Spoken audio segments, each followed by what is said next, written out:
santo ng langit, Venturina. Pagkatapos mong mamatay, naging santo ng langit ka. 50 taon kang nagtiis sa mahigpit na pagsasanay. Kailangan mo lang lampasan ang huling pagsubok na ito ng kidlat. At makakamit mo na ang pagiging santo ng medisina. Ang huling banal na pagsubok, dapat ay puti. Bakit ngayon ay naging pula? Baka naman itong pulang kidlat ay nagpapahiwatig na ang santo ng langit ay may natitira pang pagkakatali sa mundong ibabaw. Santo ng langit.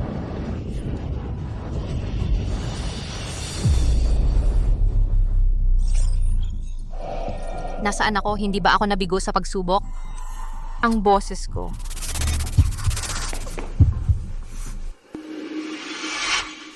Nakapunta ako sa katawan ng isang batang babae na kapangalan ko. Siya ang anak ng dating asawa ni Boss Venturina. Sabi nila kakagaling lang niya sa probinsya. Ngayon nagkakagulo siya sa libing. Talagang yung galing sa probinsya. Walang modo. Kasi ang pamilya Su, ang numero unong mayamang pamilya sa lungsod ng bayani, ang pamilya Venturina ay sangay ng pamilya Su. Umaasa sila sa malaking puno ng pamilya Su. Libing pala ito ni Xing. Nakapunta ako sa 50 taon sa hinaharap. Hindi, matibay ang kapalaran ng anak ko. Dapat ay walang sakit at sakuna at mabubuhay hanggang 100 taon. Bakit namatay siya sa edad na 60? Huwag mo akong hawakan. Ling Xiao Venturina, ganito ba ang pakikitungo mo sa iyong ama?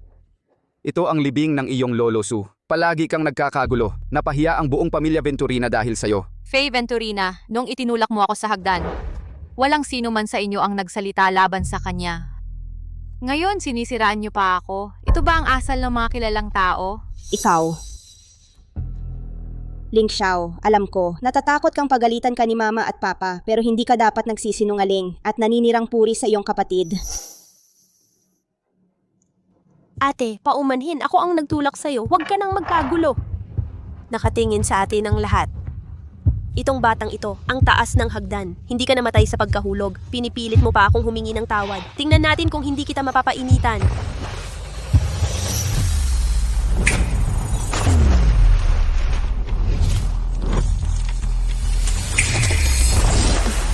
Ang init! Ang init!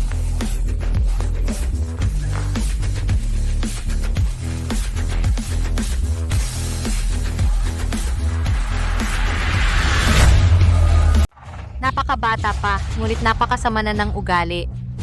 Paulit-ulit na binabalak ang kapahamakan ng iyong ate. Ngayon, bibigyan kita ng leksyon. Anong gagawin mo? Huwag kang pumunta sa lamay. Pigilan siya. Walang sino mang makakapigil sa akin ngayon. Pupunta ako sa lamay para iligtas si Su Jianxing. Nababaliw na siya. Diretso niyang tinawag ang pangalan ni Ginoong Su. Isang bata lamang. Paano niya mabubuhay ang isang patay na tao? Ginoong Su, ang buhay mo'y puno ng makulay na karanasan. Ang kanyang ina ang pinakamahusay na manggagamot noong kanyang kapanahunan. Nang pumanaw ang kanyang ina, gamit ang mga resipe na iniwan nito, pinangunahan niya ang pamilyang Su sa pandaigdigang yugto at naging pinakamakapangyarihang pamilya sa siya. Nang ako'y mamatay, si Xing ay teenager pa lamang. Paano? Sa muling pagkikita ay nagkahiwalay na tayo magpakailanman. Huwag kang mag-alala, Xing. Ililigtas kita, anak. Pakiusap sa lahat ng naririto, magluksa para sa yumaong pinuno ng pamilyang Su. Unang yukod. Ikalawang yukod. Ama, bigla kang namatay at iniwan mo ang malaking pamilyang Su. Ano ang gagawin ko? Ikatlo.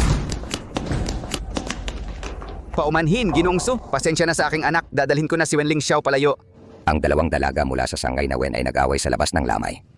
Siya at si Huaijin ay magkamukhang magkamuka. Kaya ba siya ang ina po ni Xing? Ano ang relasyon mo kay Su Jianxing? Ano ang relasyon mo kay Su Jianxing? Ang lakas ng loob niyang tawagin ng direkta ang pangalan ng patriarka ng mga Salcedo. Ganito ba ang pagpapalaki sa pamilya ninyong mga Venturina? Ginoong Salcedo, pasensya na po. Di pa sanay ang batang to. Tingnan niyo po, magkamag-anak pa naman tayo. Sana'y maging maluwag ang inyong puso. Umalis kayo. Gusto niyong ulitin ko? Simula bukas, wala nang pamilyang Venturina sa buong lungsod ng bayani. Tatay, kaklase ko si Faye Venturina. Mabait na bata siya. Pwede bang patawarin niyo ang pamilya nila? Pinapalayas na nga sila sa libing. Iyon na ang pinakamalaking konsiderasyon para sa malayong kamag-anak. Para sa isang dayuhan, hahayaan mong hindi mapanatag ang lolo mo sa kabilang buhay? Nauunawaan ko, tatay. Pangalawa lang naman talaga ang mga Venturina. Ngayon, nasagasaan pa nila ang mga Salcedo. Tapos na ang mga Venturina. Suting Shen ay apo ko sa tuhod. Uwi na. Hayaan niyo akong tingnan siya. Baka may pag-asa pa. Ito, ano ba? Tatay, nababaliw na ba ang ate?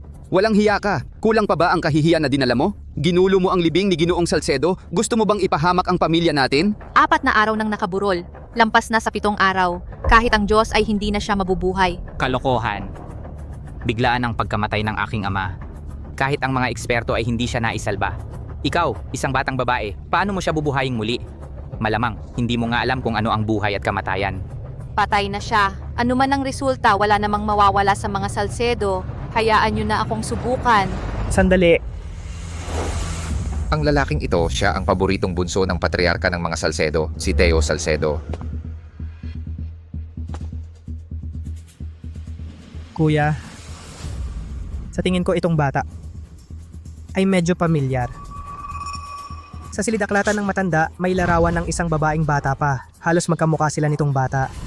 Baka siya nga ang posibleng anak siya ng matanda, anak sa labas. Hindi ko hahayaang makuha ang yaman na aabot sa bilyon-bilyon at maibahagi kahit konti sa isang batang babae na hindi kilala ang pinanggalingan. Isang maliit na batang babae ang naglakas loob na guluhin ang lamay ng aking ama. Kung kumalat to, kakatawanan lang ang pamilya Su. Puno ng masamang espiritu at malalim ang kasalanan. Paano nagkaroon ng pamilya Su ng isang katulad mo? Ampon pala siya, kaya pala wala siyang kahit katiting na ugali ng pamilya Su. Sa murang edad, naglakas loob kang siraan ng mga nakatatanda? Ginoong Wen, ganito rin ba kayo sa bahay kapag sinisiraan ang pamilya Su? Hindi po. Pakisuyo, pangalawang Ginoong Su. Bata pa kasi hindi niya alam ang sinasabi niya. Sana'y patawarin ninyo siya. Uuwi kami at disiplinahin siyang mabuti. Kuya, nakita mo ba? Kahit isang malayong kamag-anak ay kayang tapakan tayo ngayon. Hindi mo pa ba sila palalayasin? Mga tauhan, palayasin ninyo ang buong pamilya Wen. Ginoong Su, pakisuyo, patawarin ninyo ang pamilya Wen. Patawarin ninyo kami. Bata lang po siya. Hindi pa maayos ang pag-iisip. Wala po kaming kinalaman dyan. Ginoong Su?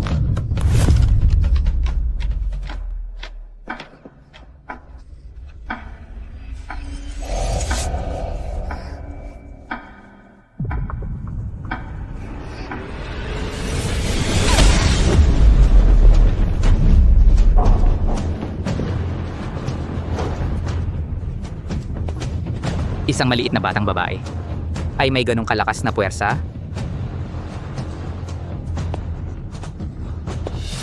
Anak ko, Ilang dekada ang lumipas, hindi ko inaasahang muling magkikita. sa ganitong paraan, magpakailanman ang naghiwalay. Sa hinaharap, palalaganapin ko ang mga reseta ng aking ina. Gusto kong maging tulad ng aking ina, isang kahanga-hangang tao. Magagawa mo yan, Shing. Walang pulso. Ang mga labi ay nangingitim. Ang mukha ay namumutla. Baka naman, Nalason? Hindi lumalaki ang mga balintataw. Binigyan siya ng 7 araw na nakamamatay na lason. Kung walang mabibigay na antidote sa loob ng 7 araw, ang pagkukunwaring patay ay magiging totoong kamatayan. Sino ang may balak patayin ng anak ko? Kailangan ko ng karayom. Bakit ang tingin niya ay nagbibigay sa akin ng pakiramdam na parang nakilala ko na siya dati? Bigyan siya ng karayom. Kung maililigtas niya ang aking ama, siya ang magiging pinakamalaking biyaya ng pamilya Su.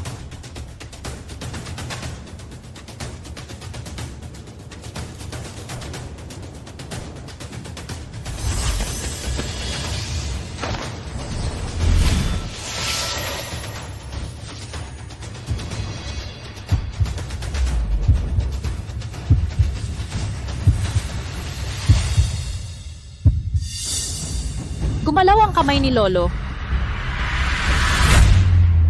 Gumalaw ang kamay ni Lolo.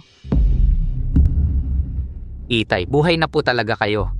Doktor, si Ling Xiao ng aming pamilya ang nagligtas kay Lolo Su. Kaya ang aming pamilyang Wen ang pinakamalaking tagapagligtas ng pamilyang Su. Nagkataon lang talaga na swertihin niyang walang kwentang to.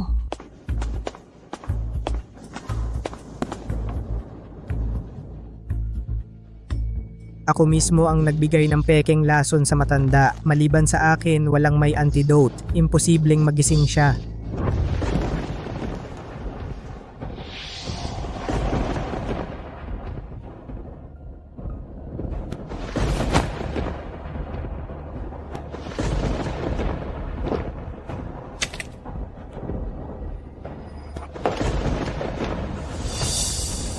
Hayop ka.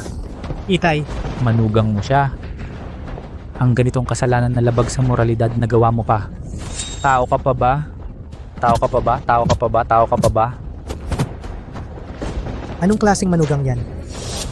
Hindi naman ako tunay na anak mo. Ako'y anak lang ng nanay ko at ng ibang lalaki. Dahil lang ba hindi ako tunay na miyembro ng pamilya ninyo, wala kang ibibigay sa akin. Lahat ng ari-arian ibibigay mo kay Suting Shen na walang kwenta? Alam mo ba? Alam ko. Alam ko na. Siyempre alam ko. Tay,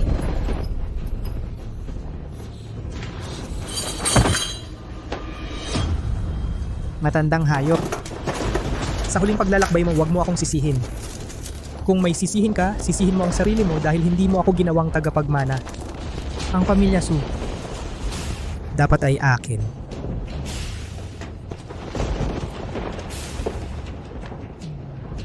Sige, ngayon, nasa isang bangka na tayo.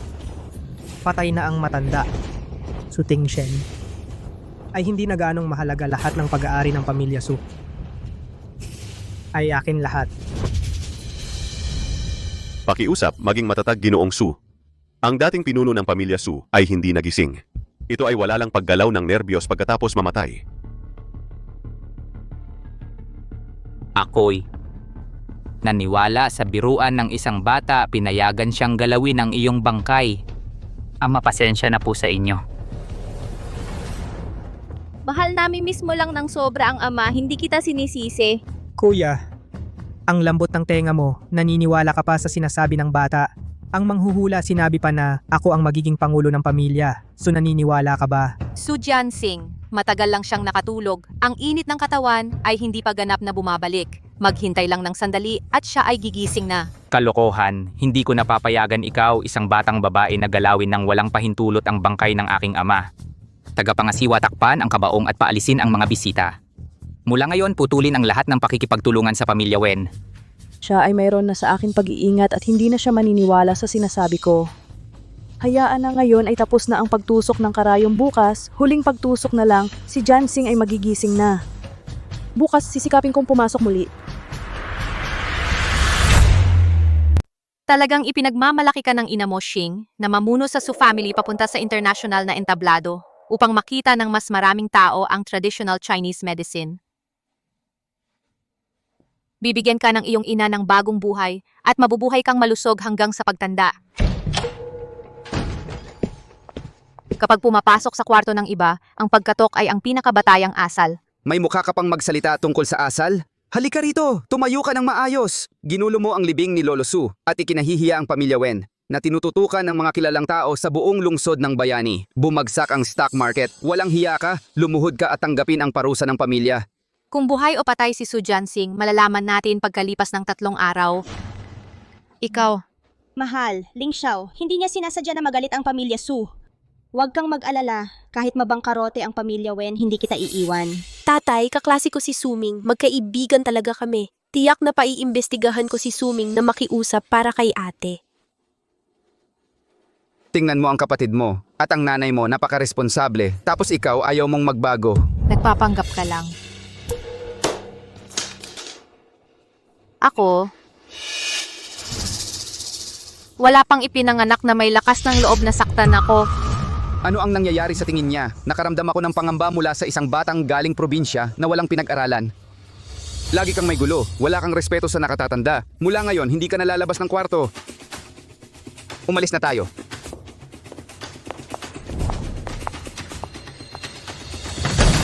Akala mo makukulong mo ako sa isang pintulang? Panaginip lang yan. Anak ko, Xing, sasaklolohan ka agad ng iyong ina.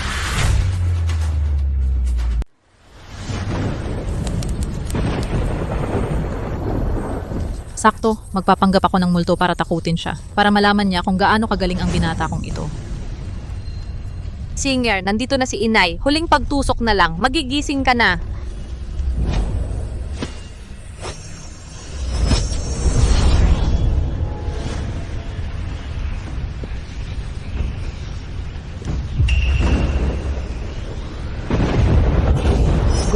Gumalaw ang daliri ni Lolo. Multo. Suming, kumalma ka. Walang multo. Mama, tulong. May multo, may multo. Mabuti nga at natakbo. Para hindi na makagulo pa, talagang humihina ang bawat salinlahi. Noong ganyang edad na si Shinger, nakakatulong na siya sa pagbuhat ng bangkay. Sige na nga. Pagkagising ni Shinger, kapag nakaluwag na ako, sasawayin ko ng mabuti ang batang to.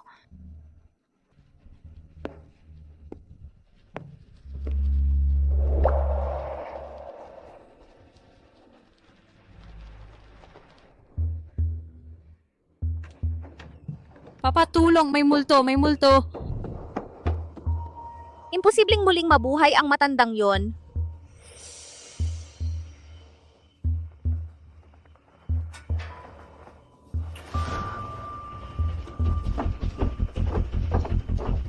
Honey, kanina lang sabi ni Ming may multo sa lamayan. Totoo bang may multo sa lamayan?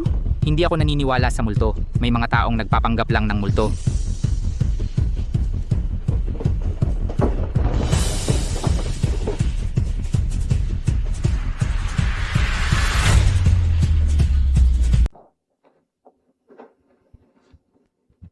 Tatay, multo, may multo. Wenling Xiao. Nandito na naman si Wenling Xiao. Nasa tabi siya ng kabaong ni Lolo. Pupunta siya para saktan si Lolo. Pinilit pa niya ako. Nadalhin siya sa lamayan. Kapag hindi ako sumunod, sasaktan niya ako. May masamang balak siya. Hulihin niyo siya. Wenling Xiao, ikaw na naman. Nagkagulo ka sa libing kaninang umaga, ngayon gabi, pumasok ka sa bahay namin. Pinilit mo ang anak ko. Ano ba talaga ang gusto mo? Dapat may hangganan din ang pagiging pasaway.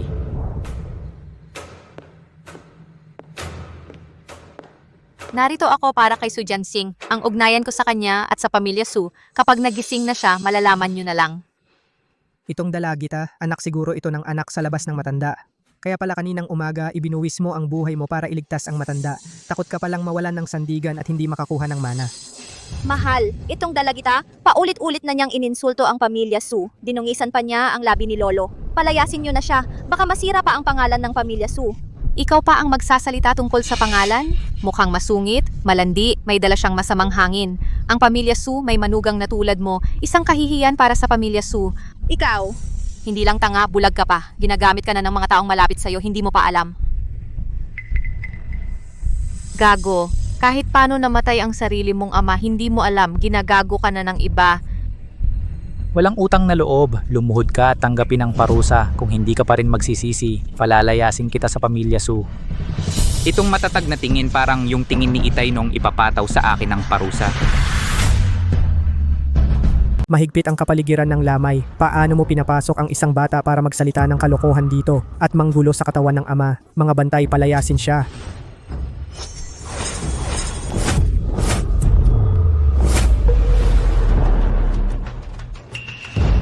Ano ka ba?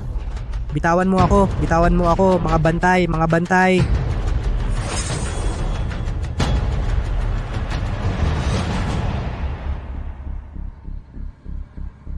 Tanga, tanungin mo ang kapatid mo nakita ni Su Jianxing ang kalokohan ni Carmen Reyes. Sino ang gumamit ng florera? Para paluin si Su Jianxing? Sino ang 7 araw na nakamamatay na lason ipinasok sa bibig ni Su Jianxing? Ikaw? Ang asawa mo at ang kapatid mo ay naghihintay na matapos ang 7 araw para mamatay si Su Jianxing at kunin ang binago na testamento para agawin ang pamilya Su at ang daan-daang taong negosyo.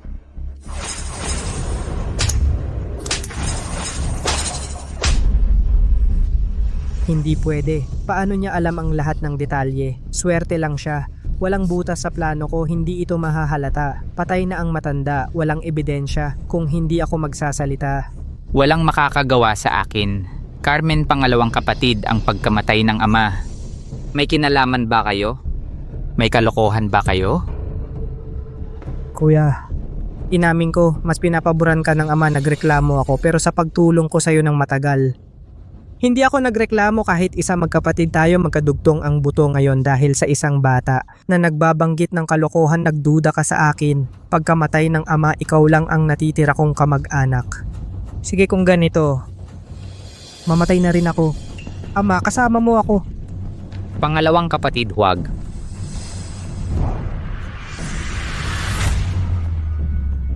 Mahal, talagang malinis ang relasyon namin ng pangalawang kapatid ko. Ngayon dapat mong paniwalaan. Hindi ako dapat nagdududa sa inyo. Walang maaaring gumawa ng masama sa ama sa pamilya Salcedo. Napakakupad na walang pag-asa. Masamang anak, naglakas loob kang tumakas. Ginoong Salcedo, nalock na namin siya sa loob ng bahay. Pero hindi namin inaasahan na binuksan niya ang lock at tumakas. Sa sandaling nalaman namin, agad naming dumating. Huminahon ka. Ngayon, ay desidido kong turuan ang masamang babae. Para sa paglabag mo sa akin, nabugbog ka, karapat-dapat. Masamang anak, papatayin ko kayo. Subukan mong galawin ako.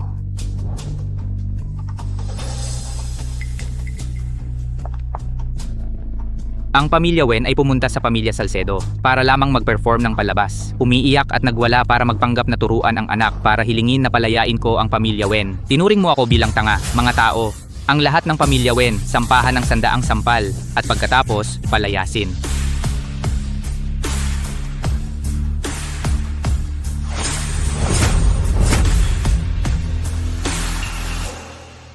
Ang tangang bata, kanino siya nagmana? Ang malambot na paraan ay hindi epektibo. Kailangan ng matigas na paraan. So Tingshen, handa ka bang makipagtaya sa akin? Ano ang taya? Tayaan kung maaari kong buhayin ang Su Jianxing. Kapag natalo, haharap ako sa anumang parusa. Hindi ako maglaban. Kapag nanalo, ang lahat ng pamilya Salcedo na narito ay dapat lumuhod. Magalang na tawagin ako bilang matandang ninuno. At sundin ang lahat ng sinasabi ko. Para sa masamang babae na Carmen Reyes na nagplano ng pagpatay sa ama. Ang masamang anak na Theo Salcedo na nagpatay ng pangulo ng pamilya, ipapasa sa akin para linisin ang pamilya para sa inyo. Masamang anak, hindi pa sapat ang pinsala mo sa pamilya Wen? Ginoong Salcedo ang taya niya, huwag mong seryosohin, bata lang. Kuya, patuloy mong papayagan ang batang babae. Magpanggap hanggang saan? Oo, mahal. Siya ay naglalabas ng kasinungalingan. Huwag mong paniwalaan siya. Ang batang babae natakot ba at nawala sa isip?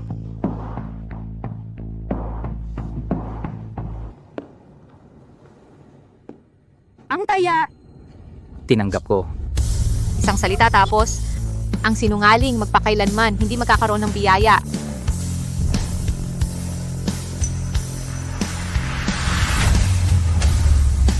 Kung hindi mo mailigtas ang tatay mo, ang buong pamilya Wen ay aalisin sa talaan ng angkan. Hindi na kayo magiging sangay ng pamilya Su. Ginong Su, pakiusap, huwag mo kami parusahan. Ang kasunduan ay dahil lang sa walang kwentang babae na ito. Wala itong kinalaman sa pamilya Wen. Oo nga, pakiusap, huwag mo kami parusahan. Kasalanan ni Wen Lingxiao ang walang kwentang babae na ito.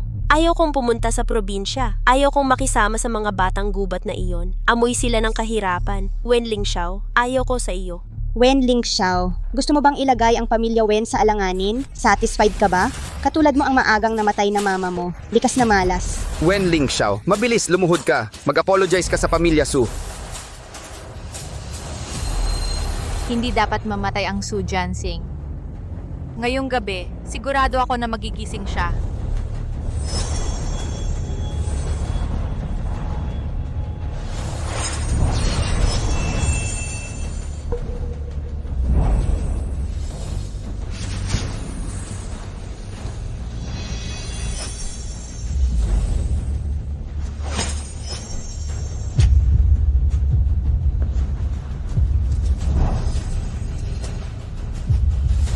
Ching, gumising ka. Bumalik na ang mama. Tumayo.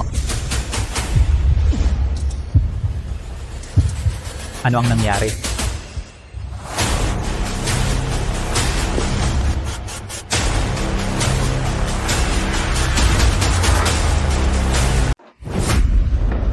Anong nangyari? Hayop na babae ka. Totoong tumulong ka pala, nagising na si Lolo. Itong matandang ito, imposibleng buhay pa. Imposible. Wala nang buhay si Lolo, maliban na lang kung may himalang mangyari. Imposibleng magising siya. Nang ako'y nakatulog, parang naamoy ko ang bango ng gamot ni nanay. Sing, bumalik na si Inay. Sinusundo ka na ni Inay.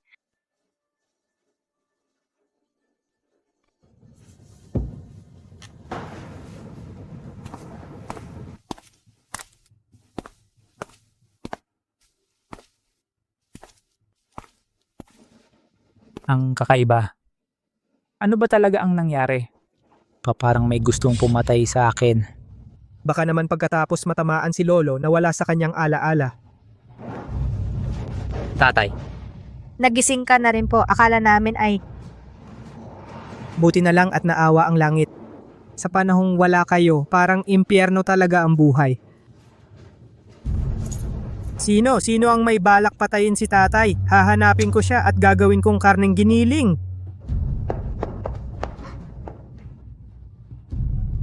Teo Salcedo, ikaw ang salary na nagpapanggap ka pa. Ito, bata, kahit na iniligtas mo ako, at ikaw ang aking tagapagligtas, ngunit sa lahat ng bagay kailangan ng ebidensya. Anak ko siya. Paano niya ako papatayin? Walang basihan ito, mahirap paniwalaan. Tama si tatay, huwag mo akong pagbintangan. Tatay, sa loob ng maraming taon para sa pamilya Salcedo, para sa inyo, nakikita ninyo ang lahat. Kuya, naniniwala ako sa'yo. Jingiswen, kahit na magaling ka sa medisina at nailigtas mo si Lolo, ngunit hindi ka naman detective, paano mo nalaman kung sino ang gumawa nito sa aking ama? Habang si Lolo ay hindi pa nakakaalala, mag-isip ka pa ng paraan. Sige. Tatay, mahina pa po kayo, baka naman. Samahan ko na lang po kayong umuwi at magpahinga. King, nakalimutan mo na ba ang itinuro sa iyo ni Inay? Huwag basta maniwala sa iisang panig. Hindi mo man lang nakilala si Inay at naniniwala ka pa sa sinungaling. At kayo, bakit ba kayo ang tatanga-tangang mga apo? Mga tanga, lumuhod kayo. Shing, nakalimutan mo na ba ang itinuro sa iyo ni Inay? Huwag basta maniwala sa iisang panig. Lumuhod ka. Ang tono nito, parang si nanay ang nagsasalita, pero imposible. Matagal nang patay si nanay, bata lang siya.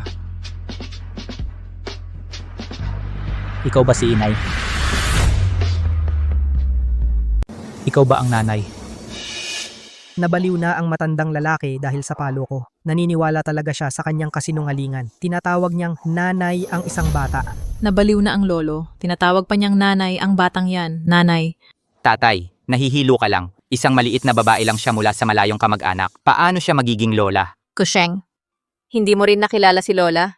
Go, Sheng. Gusheng ang palayaw ni Boss Su. Paano mo nalaman ang palayaw ko? Bakit? Dahil ang palayaw mo, ako ang nagbigay noon. Nanay, Bakit? lahat Su Jansing ang tawag sa akin. Ikaw lang at si tatay ang tumatawag sa akin ng Xinger. So Jiangsing ang totoong pangalan mo, Singer ang palayaw mo, ang mga taong malapit lang sa'yo ang pwedeng tumawag sa'yo ng Xinger. Ang anak ni Erhuang Sanhuang ang pangalan. Eh, ang anak ko sa hinaharap, ano kaya ang ipapangalan? Siya, Gusheng na lang ang ipangalan.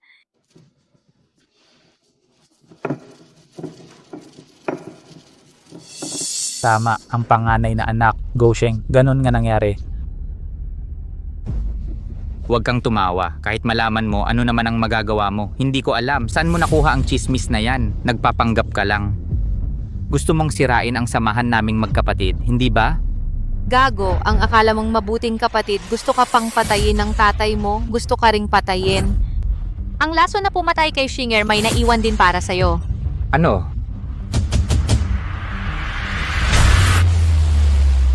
Tumahimik ka. Paano ko naman papatayin ang kuya ko? Anong mapapala ko sa pagpatay sa kanya? Huwag mong isipin na dahil bata ka, pwede ka nang magsalita ng kung ano-ano. Parang sinapian ka ng demonyo. Oh, sinapian nga ako. Ako ang lola ninyo. Ako at ang aking pangalawang kapatid, magkasama na sa loob ng mahigit 20 taon. Naniniwala ako sa kanyang pagkatao. Kung magsasalita ka pa ng ganyan, huwag kang magalit kung kalimutan namin ang utang na loob sa iyo at palayasin ka sa angkan ng mga Salcedo.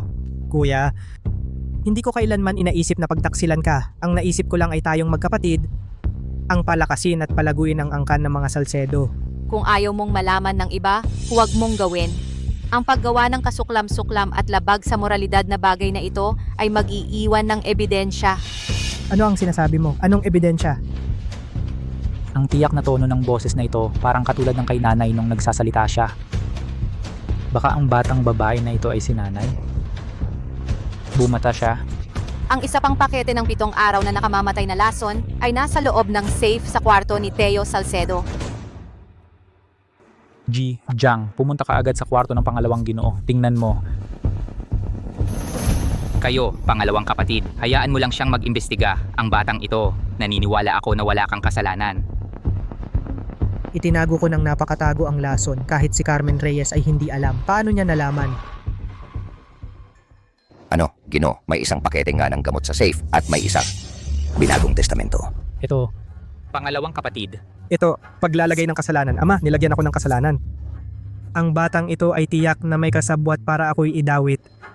Kuya, maniwala ka sa akin. Nagsisinungaling ka pa rin. Ang kombinasyon ng safe ay nagbabago.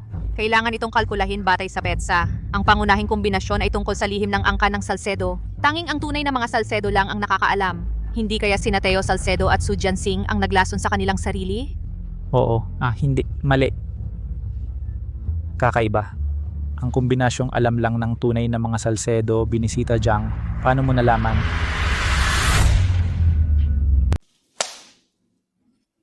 Nakuha ko na. Tiyak na ang mga Wen ang nagnakaw ng mga lihim ng pamilyang Su. Mga Wen, ang lalim ng pag-iisip ninyo.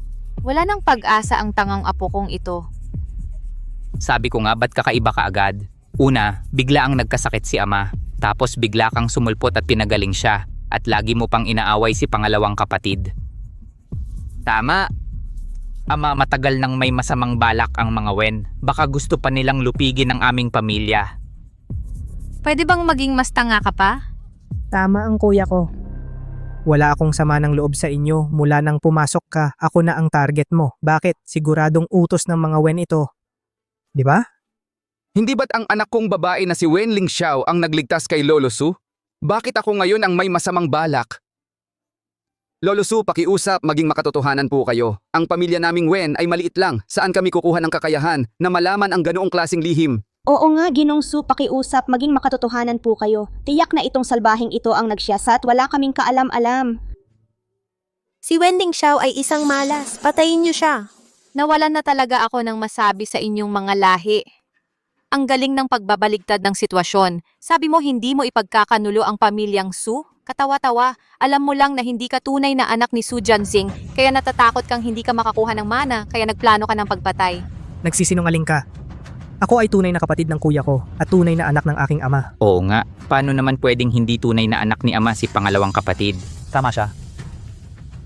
Ang pangalawa, hindi nga siya tunay kong anak. Bakit bigla na lang niya inilantad ang tunay kong pagkatao sa harap ng lahat? Naalala na kaya niya? Walang hiya, nakipagsabuatan ka kay Carmen Reyes para patayin ang puno ng pamilya at kunin ang daang taong yaman ng mga Su. Wala ka bang kahihiyan? Carmen Reyes.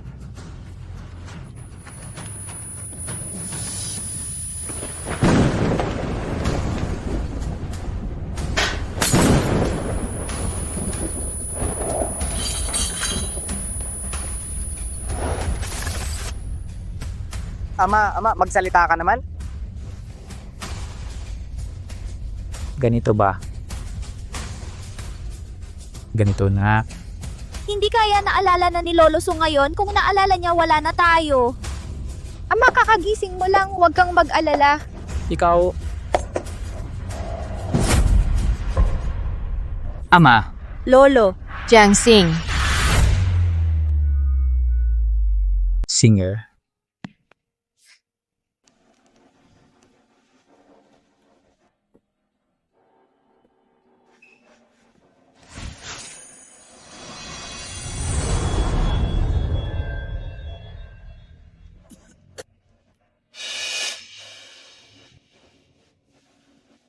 Binibining Wen, sino ka talaga? Bakit mo alam ang maraming bagay tungkol sa akin? At saka, kamukha mo ang namatay kong nanay. Xinger, nung 6 ka pa lang, namatay ang tatay mo. Araw-araw kang umiiyak. Pinagtripan kita. Naging bituin siya sa langit. Kapag namimiss mo siya, gagawa ako ng bituin para mapatawa ka. Nanay, nasan si tatay? Nasa langit ang tatay mo. Tingnan mo, yun ang tatay mo.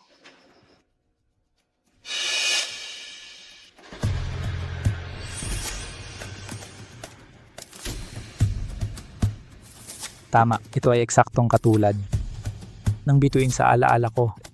Nung bata ka, puro laro ang inaatupag mo. Madalas kang lumiban sa klase. Nang mamatay ang tatay mo, bigla kang tumanda. Sabi mo, ipagtatanggol mo ang nanay mo at hindi ka na muling lumiban. Noong 13 ka, sumama ka sa akin para maghanap ng doktor. Habang tinutulungan ang isang sugatang sundalo, namatay ako dahil sa ligaw na bala. Bago ako mamatay, sinabi ko sa iyo, ang palatandaan ng pamilya Su ay nasa loob ng lihim na kahon sa Duobaw Cabinet.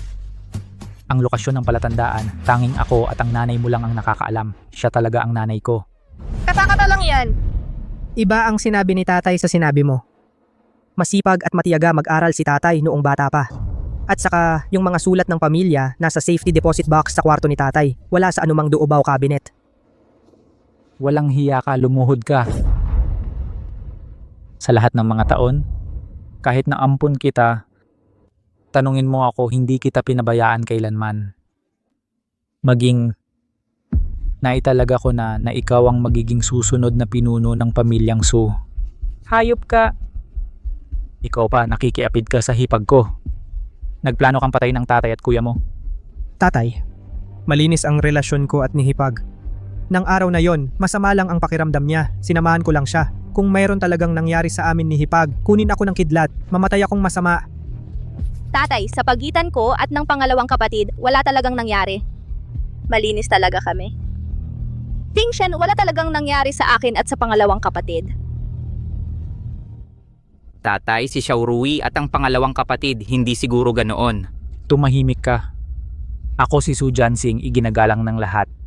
Paano ako nagkaanak ng tulad mong zero ang IQ, anak?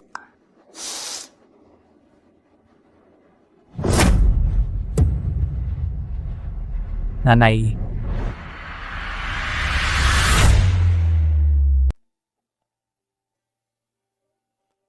Nanay. Ano, si Ginoong Su ay tumatawag sa maliit na batang babae bilang nanay. Hindi ba ako nagkakamali ng pagdinig? Baka kakagising lang po ng amo. Malabo pa ang kanyang pag-iisip. Paano niya talagang may nanay ang maliit na batang babae? Mga tauhan, dalhin ninyo palabas ang suwail na anak na ito at ang babaeng ito na hindi marunong tumupad sa kanyang tungkulin at ipatupad. Ang parusa ng pamilya, ipadala sa mga tagapagpatupad upang alisin sila sa pangalan ng angkan at palayasin mula sa angkan ng Su. Sa buong buhay nila, hindi na sila papayagang tumapak muli sa angkan kong Su. Su Jianxing, kapag pinalayas mo ako, magsisisi ka. Dalhin na. Su Jianxing, Ang pangalawang kapatid at si Xiaorui, ganyan ba talaga silang klaseng tao?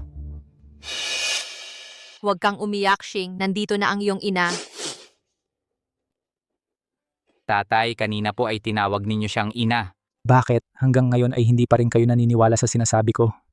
Ang kakayahan ng nanay ko na magbalik sa pagkabata ay tiyak na resulta ng kanyang pagiging mabuti at paggawa ng kabutihan noong nabubuhay pa siya. Naantig ang langit kaya pinagpala ng langit ang nanay ko, hindi ba nanay? Ngunit si Wenling Xiao, ang sinabi niya kanina ay talagang ibang-iba sa mga kwentong sinabi ninyo sa amin noong bata pa kami. Sabi ninyo, masipag kayong nag-aral noong bata at palaging masayahin. Yun ay isang kasinungalingan para sa inyo. Kailangan kong magtaguyod ng isang mataas at makinang na halimbawa sa harap ninyo. Siyempre, kailangan kong sabihin ito ng mas maganda. Medyo pinalaki ko lang ng kaunti, maintindihan ng nanay, di ba? Si Xing ay tulad pa rin ng pagiging malikot noong bata siya. Lolo, isa siyang batang gala at mas bata pa sa akin ng 1 taon. Paano siya magiging lola sa tuhod ko? Baka dahil sa malubhang sakit ng tatay, nauuhaw na siya sa alaala ng lola. Sige na, mahirap lang naman gumising ang tatay. Ituring na lang natin itong paraan para aliwin siya. Hindi kayo naniniwala sa akin, di ba? Ako, Ang ugali niya ay katulad ng kanyang lolo, sa tuhod, matigas ang ulo. Huwag kang magalit, Xing. Nakasasama sa katawan ang labis na galit. Ako na ang bahala sa pagdidisiplina sa tangang batang ito para sa'yo. sige nanay, sundin natin ang gusto ni nanay. Palaging seryoso at mahinahon ng tatay. Bakit kapag nakita niya si Wenling Xiao, parang nabibihag siya? Ito pa ba ang aking amang laging nakakapagplano ng maayos at hawak ang kalahati ng kapalaran ng lungsod ng bayani? Mula ngayon, ang aking ina ang magiging pinuno ng pamilya Su. Ang bawat salita niya ay dapat sundin ninyo. Ang sino mang lalaban sa kanya ay itataboy ko sa pamilya Su. Ina, sa iyo dapat ibigay ang bagay na ito. Wag na. Paano ko matitiis na si Xinger na may sakit ay magpakapagod para sa pamilya Su? Ang anak ni Walter Venturina ang naging pinuno ng pamilya Su. Ibig sabihin, ang pamilya Venturina ay malapit ng umunlad ng husto. Tiyak nakita ng langit ang aking katapatan. Nais ng langit na pagpalain ang pamilya Venturina. Ama, ipinasa ninyo ang posisyon ng pinuno ng pamilya Su sa isang 7 taong gulang na bata. Hindi ba't parang itinutulak ninyo ang pamilya Su sa kapahamakan? Ano ang ibig mong sabihin? Simulat sa pool, ang pamilya Su ay umasa lamang sa ating ina. Ngayong ako'y tumatanda na, ipinagkakatiwala ko ang pamilya sa kanya. Hindi ba't nararapat lang yon? Ano ang problema? Sa tingin ko, kung sa'yo ipagkakatiwala ang pamilya Su, iyon ang tunay na pagkatulak sa kanila sa kapahamakan. Hindi ako sang-ayon. Ulitin mo ang sinabi mo, pumunta ka agad at lumuhod sa Ancestral Hall. Huwag na, mahirap lang nagising ang ama. Kahit na malugi tayo ng ilang daang milyon, basta't masaya ang ama, isang Walter Ling Xiao lang naman iyan. Magtitiis ako. Kailangan ko bang sundin ang walang kwentang batang ito na si Walter Ling Xiao? Ling Xiao, ang batang ito mula noong bata pa, naisip ko na siya ang magiging pinakamagaling sa pamilya nating Venturina. Tingnan mo siya ngayon, talagang naging matagumpay. Natuto ng napakagaling na medisina na iligtas ang buhay ni Lolo Su. Di ba? Ling Xiao, pagkatapos mong maging pinuno ng pamilyang Su, huwag mong kalilimutan ang pag-aaruga sa'yo ng pamilya nating Venturina. Tandaan mong tulungan kami ng mabuti, di ba? Kami ang tunay mong kadugo, tama ba?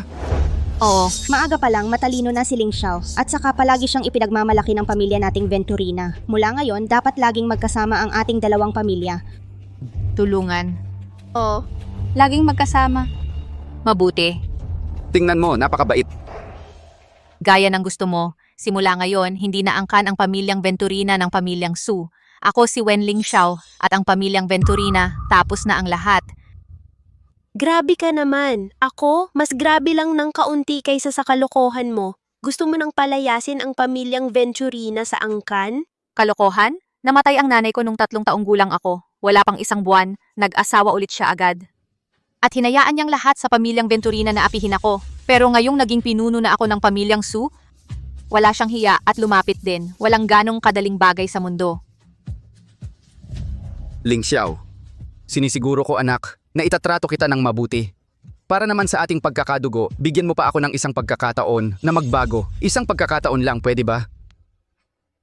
Oo, kahit paano, si Walter Venturina ang tunay mong ama. Ang ginagawa mo, napakalupit naman. Mapanupil at walang utang na loob ang pamilyang Venturina. Ang hindi ko pagpapahirap sa kanila ay sapat ng bayad sa pagiging ama niya. Bayad na ang utang sa pag-aanak. Wala namang pag-aaruga. Saan ang galing ang pagiging malupit?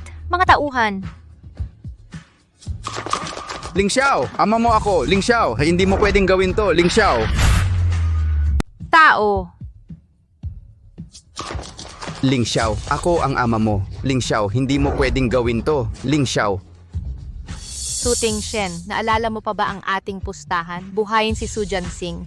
Kapag natalo ako, bahala ka sa akin. Hindi ako lalaban. Kapag nanalo ako, lahat ng narito mula sa angkan ng Su ay dapat lumuhod ng buong galang at tawagin akong ninuno. At susundin ninyo ang bawat utos ko. Kahit na nailigtas mo si Lolo, hindi naman dapat lumuhod ang buong angkan ng Su sa isang hamak na babae. Wenling Xiao, anong klaseng gayuma ang ibinigay mo kay Lolo? Paano nangyari na sumunod si Lolo sa bawat salita niya? Gago, lumuhod ka.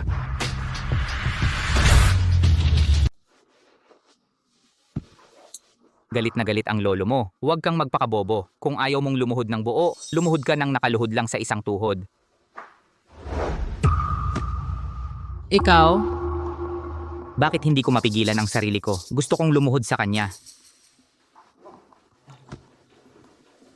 Mabuhay po ang inay. Mabuhay po ang lola. Mabuhay po ang lola sa tuhod. Bakit? Ayaw kong tanggapin ito. Gagantihan ko sila. Anong paghihiganti pa ang pinagsasasabi natin? Hindi natin sila kayang talunin. Hindi rin sila mapapatay ng lason. Paano kung tumakas na lang tayo agad? Ikaw ang may kasalanan ng lahat ng ito. Puta ka. Kung hindi dahil sa'yo. Tagapagmana na sana ako ng pamilya Su. Ang reseta. Oo nga, ang pamilya Su ay umunlad dahil sa reseta ng ating mga ninuno. Kapag nakuha ko ang reseta, parang nakuha ko na rin ang pamilya Su. Nasa kamay ng matanda ang lahat ng reseta. Paano natin makukuha yon? Kunin natin si Suming. Tingnan natin kung ano ang mas mahalaga, ang reseta o ang buhay ng bata. Hindi ako naniniwalang hindi darating ang matandang yon.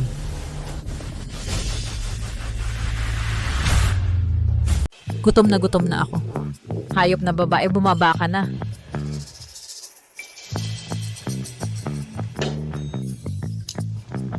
Lolo. Tatay, alas 5 pa lang, ginising na ninyo kami para maghintay sa matandang ninuno para kumain. Bata pa ito, lumalaki pa. Mabilis siyang magutom. Baka pwede siyang magmerienda muna? Hindi pwede iyon. Unang pagkakataon na uuwi si nanay para kumain tayong magkakasama, kailangang si nanay ang unang kakain. Huwag naman tayong maging walang modo. Ako na lang ang aakyat para tingnan. Lalong hindi pwede iyon, kakauwi lang ni nanay. Kailangan niyang magpahinga ng maayos. Hayop na babae, anong nagyayabang-yabangan ka? Buong pamilya naghihintay lang sa'yo. Simula nang dumating siya, wala na akong halaga kay Lolo. Nakakainis na. Suming, anong sinasabi mo?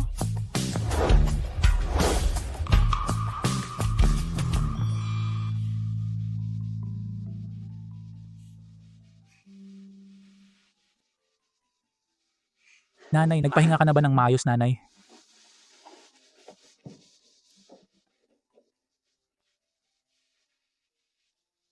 Alas 7 pa lang, bakit ang aga-aga ninyong gumising? Gutom na ba kayo? Ayos lang yan, nanay. Nanay, matataba at malulusog naman silang lahat. Okay lang kung magutom sandali. Kain na tayo. Hoy, parang multong gutom ka ba? May isang bagay, gusto kong simulan bukas. Nanay, sabihin mo lang. Suming mahalaga ang pagtatayo ng pundasyon sa panahong ito. Napansin kong medyo magulo ang schedule niya at kulang sa sigla. Simula bukas sa alas 9 ng umaga. Mag-jogging siya sa garden ng 30 minuto. Pagkatapos ng klase sa hapon, ako mismo ang mag-check ng assignments niya. Dagdagan ng 1 oras ang klasikal na literatura at etika. Sa weekend, pagsasanay sa paghawak ng kabayo at go. Ano-ano? Walang modo ikaw. Bastos. Paano mo sinabi sa lola ko? Sa tingin ko napakaayos ng plano ni lola. Nanay, salamat sa pagod mo. Gawin natin ang sinabi mo.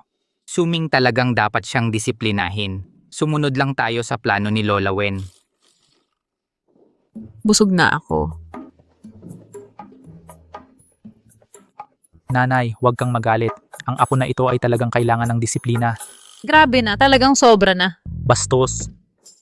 Nanay. Jogging ng 30 minuto, ako mismo ang mag-check ng assignments niya. Bakit pagdating niya lahat sumusunod sa kanya? Ngayon kahit oras ng pagtulog ko at mga aralin, kontrolado niya, wala na akong lugar sa bahay. Aalis ako ng bahay ngayon para takutin kayo, para malaman niyo ang lugar ko sa pamilya.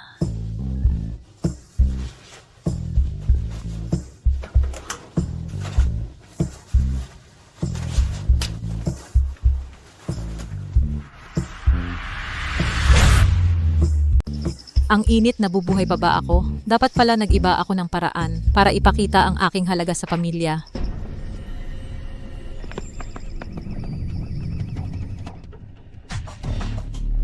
Ano ang gusto ninyo? Ako ang bunso ng pamilyang Su. Kung gagalaw kayo sa akin, hindi kayo pababayaan ng pamilya ko. Ikaw nga ang bunso ng pamilyang Su, ang gusto naming kidnapin. Tulong! Tulong! Inay, ito ang financial report ng kumpanya sa nakalipas na 3 taon. Pakitingnan po, Inay.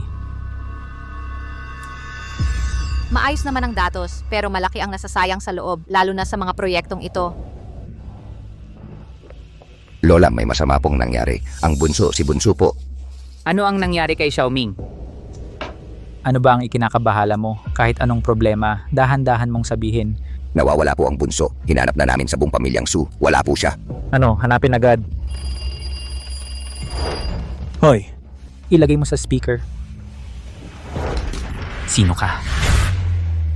Ginoong Su, nasa akin ang minamahal mong anak na si Suming. Nasa poder ko siya.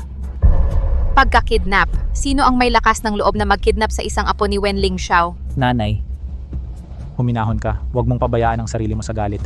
Ano ang gusto mo? Pakawalan mo ang anak ko. Kahit anong kondisyon, papayag ako.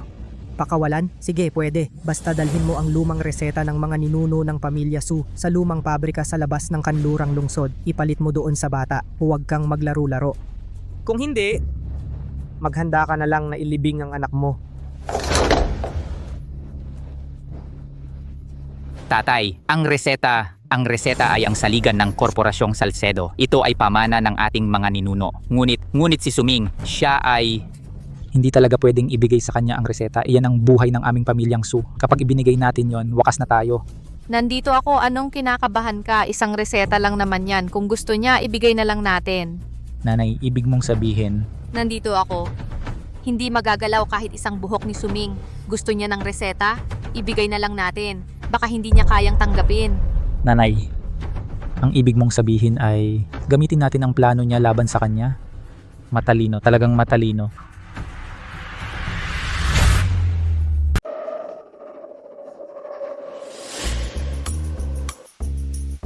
Bitawan mo ako, bitawan mo ako. Gago. Ibigay mo ang lihim na recipe ng Pamilya Su ngayon din. Kung hindi, kikilitiin kita sa talampakan. Kung hindi, kikilitiin kita sa talampakan hanggang sa umamin ka. Kahit mamatay ako sa kakatawa, hindi ako susuko sa mga hayop na tulad ninyo. Hindi ako susuko. Pare, pakitaan natin siya ng bisa ng water torture natin. Ibuhos mo sa kanya ang buong timba.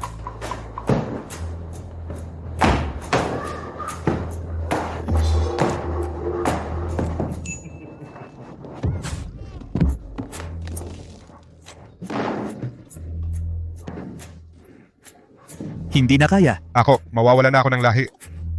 Tangina mo, kahit timba ng tubig, di mo pa maayos na hawakan. Tama na. Naglalaro lang tayo ng bahay-bahayan sa kanya. Gamitin mo ang kutsilyo para takutin siya basta hindi mamatay.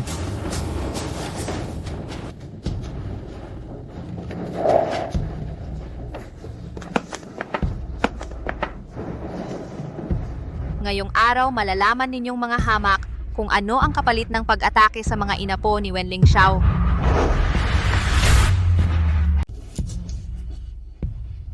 Tumigil ka. Matandang hayop, mabilis ka talaga. Nasaan ang reseta? Xiaoming, huwag kang matakot. Nandito na ang tatay mo. Bitawan mo siya. Hayop, pakawalan mo ang apo ko. Kung hindi, magpapapatayan tayo. Tama na, matandang hayop. Ibigay mo ang reseta. Kung hindi...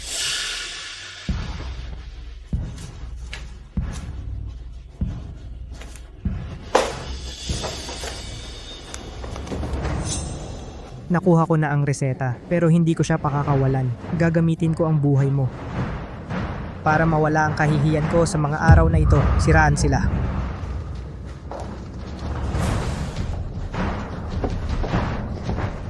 Naghahanap kayo ng kamatayan.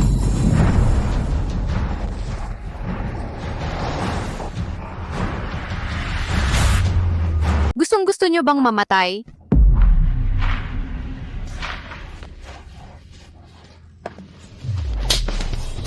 Bossing.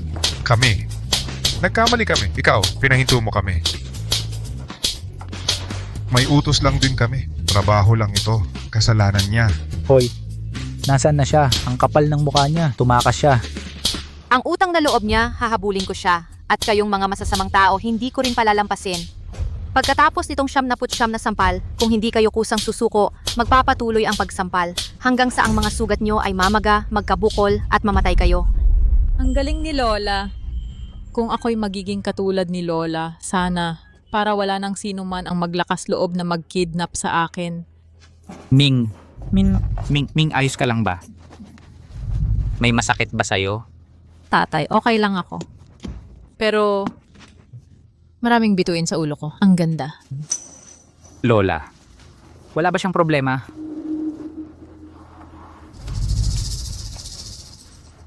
Sobrang pagkabigla lang, magpahinga lang ng maayos, okay na. Aray, Lola. Salamat po. Hoy, Ming. Anong hinihintay mo? Tara na, uwi na tayo.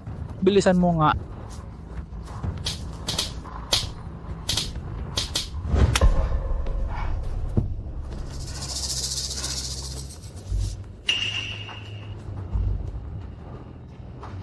Sa tulong ng reseta na ito, ang pamilya Salcedo, ay magiging akin na. Ako si Teo Salcedo.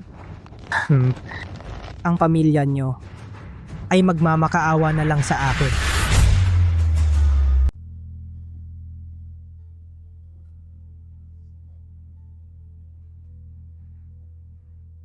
Suming, ang galing mo na 7 taong gulang ka pa lang, nakatakas ka na. Paglaki mo, malamang butas-butas na ang langit. Tama. Tama si nanay. Ang batang to, dapat matagal nang pinagalitan ng husto. Natakot si Xiaoming ngayon, baka pwede mo muna siyang patayuin. Mali na ako eh. Sa susunod, hindi na. Ako tatakas ulit. Nakita ko lang na lahat kayo abala kay Lola. Lola, walang nagmamahal sa akin. Puro turo ng rules sa akin. Pinag-aaral ako ng mga ayaw ko. Gusto kong maramdaman ninyo ang pakiramdam ng mawalan. Hindi ko inakala na halos mamatay na talaga ako. Alam ko na talaga ang pagkakamali ko. Ikaw, Wenling Xiao, ang tanging apo ng apo ko. Paano naman masasabing walang nagmamahal sa iyo? Ang pagtatakda ko ng mga alituntunin ay hindi sinadya laban sa iyo, kundi kailangan ng tuntunin para umayos ang lahat. Kapag nasanay ka sa mga tuntunin, saka mo lang makikita ang sarili mong daan sa loob nito. Ang pag-aaral na ipinapagawa ko sa iyo ay hindi lang para pilitin kang maging matagumpay. Ako, ang lolo mo at ang tatay mo ay mauuna sa iyo. Usa po, aaral mo ng mga bagay na ito ay para kahit sa araw na wala na kami, meron kang maaasahan sa sarili. Ano ang maaasahan sa sarili? Ang maaasahan sa sarili ay ang makakatulong sa iyo na maging taong gusto mo. Lola, mag-aaral ako ng mabuti mula ngayon para maging kasing galing mo, Lola, na isang kamay lang kaya nang pabagsakin ang masasamang tao. Malamang maging bayani ka. Tumayo ka na. Pinky promise. Ang sinungaling aso.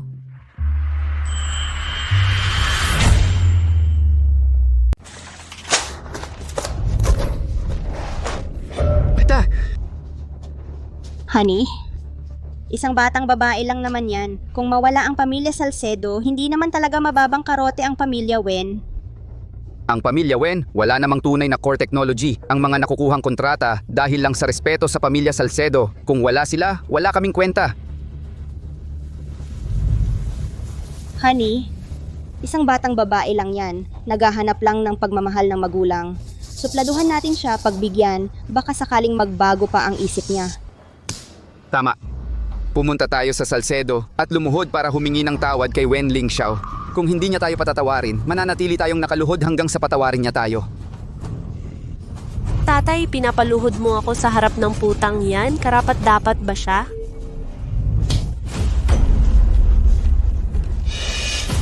Para lang sa babaeng yan, sinampal mo ako? Batang babae ka lang, anong alam mo? Kahit konting dumi lang sa kuko ng mga Salcedo, 3 taon tayong mabubuhay. Kung hindi tayo patawarin ng mga Salcedo, lahat ng nasa atin, mga sasakyan, bahay, pera, mawawala lahat.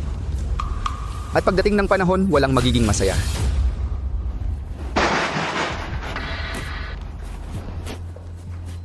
Ginoong Wen, pilit pumasok si Giteo Salcedo, hindi namin mapigilan. Umalis ka, mga walang kwenta! Mr. Wen, anong nangyari? Bakit galit na galit? Pumunta ako rito para kausapin ka tungkol sa isang partnership. Magtulungan tayo para sa isang malaking negosyo. Asong ulila ka, mas masahol ka pa sa pamilya Wen. Anong malaking negosyo ang kaya mo? Umalis ka na, huwag mo akong istorbohin. Kung naglakas loob akong pumunta rito, handa na ako. Kapag naging presidente na ako, ibibigay ko sa pamilya Wen ang kalahati ng mga kontrata.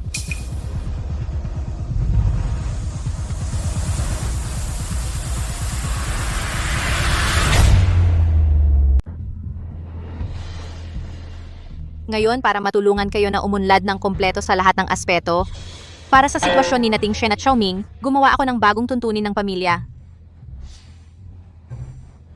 Bawat araw, bago mag-alas 4 ng hapon, kailangang matapos ang pagsusuri ng financial report ng isang buwan, isang mali lang.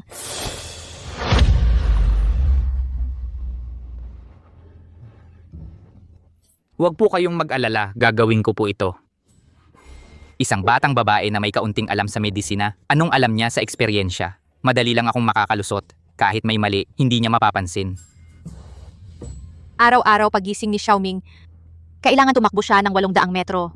Sa umaga, magsasanay ng martial arts. Sa hapon, mag-aaral ng mga leksyon para sa susunod na semestre. Gagawin ko po ito. Nako, ang buong pamilya Salcedo ay naakit ni Wenling Xiao. Ako lang ang may malinaw na pag-iisip. Kailangan kong magtrabaho ng mabuti upang pangalagaan ang korporasyong Salcedo.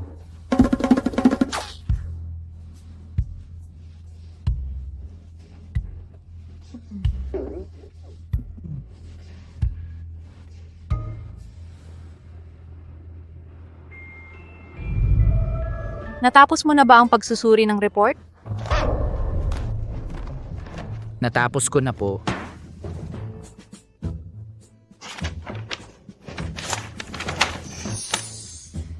Ipaliwanag mo, bakit noong nakaraang buwan ang pagbili ng mga hilaw na materyales ng procurement department ay 30% mas mataas? Dahil nung nakaraang buwan, tumaas ang presyo ng mga hilaw na materyales.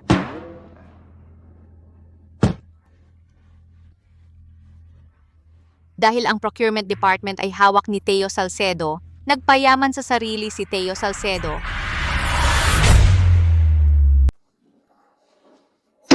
Teo Salcedo, hayop na yan. Pamilya natin, mabuti ang trato natin sa kanya. Pinahamak niya ang tatay, ninakawan pa niya tayo. Nanay, ang galing mo.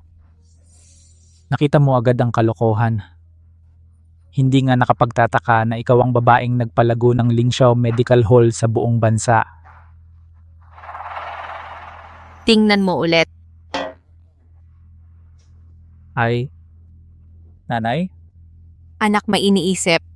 may isang bagay lagi akong nag-aalala. Yung anak kong walang utang na loob kinuha ang reseta, paano kung balak niyang pahamakin tayo?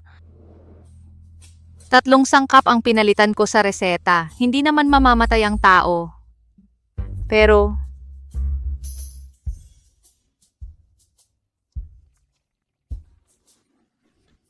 Nanay, ang talino, talagang ang talino. nakalatag na ang pain, hintayin na lang nating kumagat ang isda.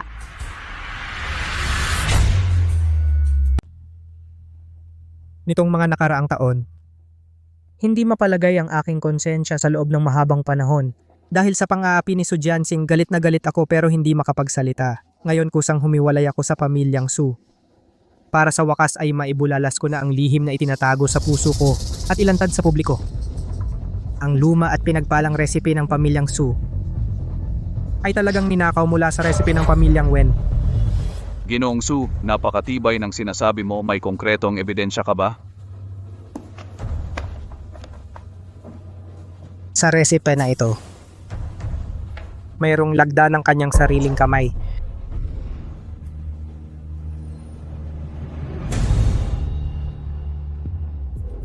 Kumuha ka lang ng recipe, salita lang, tapos sasabihin mong sa amin talaga? Kahit pagbibintang, kailangan mo pa ring magpakita ng ebidensya, di ba? Ay, edi gayahin mo na lang ang lagda ng ninuno ninyo. Wala namang buhay na makakapagpatunay. Hindi naman sila makakagapang mula sa kabaong para sumaksi laban sa amin, di ba?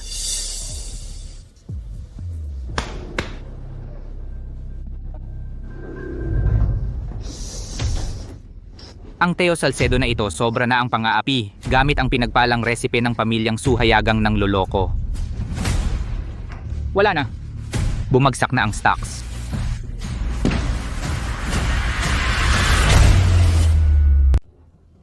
Nako, sige na, huwag kang paikot-ikot dyan. Nahihilo na ako sa'yo. Nandito ang lola mo. Anong kinakabahan ka?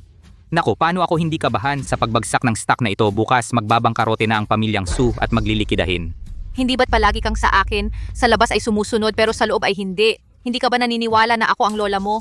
Paano kung tumaya tayo muli? Kung mapapataas ko ang halaga ng korporasyong Salcedo, mas tumaas pa. Magsusuko ka ng lubos, ano sa tingin mo? Paano ako hindi susuko? Kung maililigtas niya ang korporasyong Salcedo, baka siya nga ang lola sa tuhod. Kung siya ay isang karaniwang maliit na babae lamang, paano siya magiging ganito kagaling? At pinag-iisipan niya tayo ng husto. Tumaya ako sa'yo. Tatay ay muling masasampal ng malakas. Nanay, sa pagkakataong ito, kailangang turuan sila ng mahigpit ang mga masasamang tao na iyon para maibuhos natin ang ating galit. Tapos na ang pagtaya. Dapat na tayong maghanda ng sasakyan ngayon, pumunta sa press conference para ibunyag ang kanilang balak. Anong nagmamadali ka, hintayin mong matapos ang kanilang mga galaw? Saka natin sila lipulin ng isang bagsakan para wala silang puwang para huminga.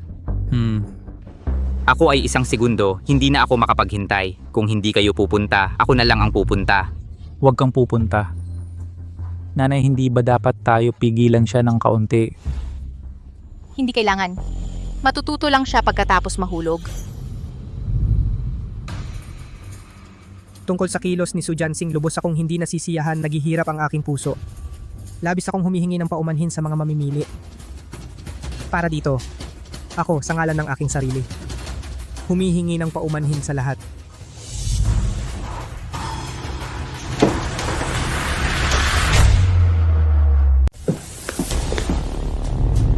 Teo Salcedo, Hoy, alam mo bang malapit nang magwakas ang angkan ng mga Salcedo kaya humihingi ka ng awa sa akin?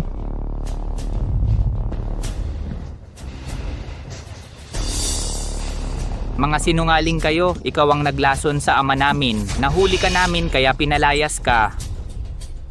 Baligtad ang katotohanan. Sa recipe na ito, malinaw na nakasulat ang pangalan ng pinuno ng pamilya Venturina dahil dito. Espesyal kong inimbitahan ang isang inapo Ginoong Walter Venturina bilang saksi.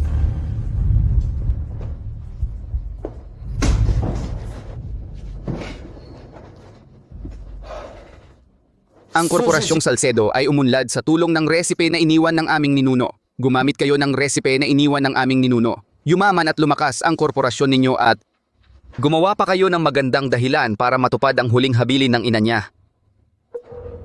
Pwedeng peke ng lagda at saka matagal nang patay ang ninuno ng mga Venturina. Paano ninyo nasabi na lagdangan niya ito? Inay, kailan tayo kikilos? Huwag magmadali, hindi pa tapos ang palabas, hehe. Susunod ako sa plano mo, Inay. Ang reseta ay buhay ng pamilya Salcedo. Napakahalagang bagay nito. Kung hindi ito galing sa pamilya ko, paano ko madaling makukuha ang orihinal? At saka, ang edad ng papel hindi ito mapapalsipika. Naninilaw na ang papel na ito. Mukhang talagang lumang bagay. Napakalakas ng kapangyarihan ng mga Salcedo. Inakit nila ang walang utang na loob kong anak na babae, si Wenling Xiao, para tumalikod sa pamilya. Ako, na galing lamang sa maliit na pamilya, wala talaga akong magawa. Akala ko ganito na lang ang buhay ko. Hindi ko inakala na ang pamilya Salcedo ay gustong lipulin ng tuluyan ang pamilya ko. Kaya kailangan kong lumaban. Grabe naman ang ginawa ng mga Salcedo. Ninakaw pa ang reseta ng iba, tapos ganito pa ang gagawin sa isang maliit na pamilya. Mga mayayaman, wala talagang mabuti sa kanila. Hindi na ako bibili ng kahit anong produkto ng Korporasyong Salcedo. Hindi dapat maging presidente si Walter Venturina. Dapat artista na lang siya.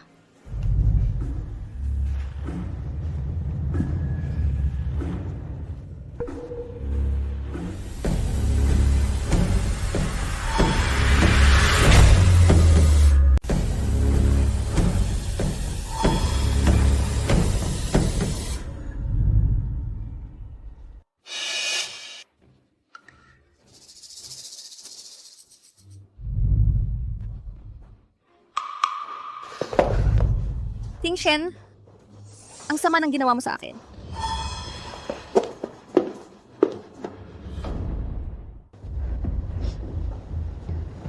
Mula nang ako'y napunta sa pamilya Su, ako'y palaging inaalipusta ni Su Tingshen. Sinasaktan pa niya ako. Diyos ko. Si Su Tingshen pala ay isang manyak na nananakit ng asawa. Ang pamilyang Su na ito, sira na talaga mula sa ugat. Carmen Reyes, palagi kitang itinuring ng maayos. Bakit mo ako isinumpa? Wala akong ginawa. Tingshen, tigilan mo na yan. Nanakit talaga siya. Sa harap ng napakaraming tao, nangahas pa siyang manakit. Lalo na sa pribado, siguradong mas malala. So Tingshen, lumuhod ka at humingi ng tawad. Humihingi ako ng tawad.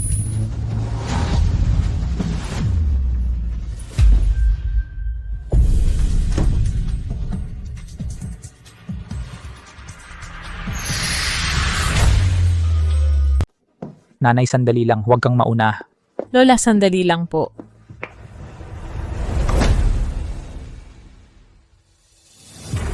Palang pala ay narito na siya. Lihim niya akong pinagmamasdan. Nag-aalala siyang mapahamak ako. Sabi mo sinasaktan ka ni Tingshen? Ano ba? Anong ginagawa mo? Anong ginagawa mo?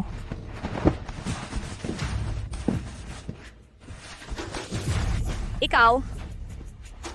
Ang peklat mula sa pang-aabuso na tanggal ang kulay? Nakakatawa. Gawa-gawa lang pala. Napakasamang babae. Tigilan nyo yan. Huwag nyo nang kuhanan.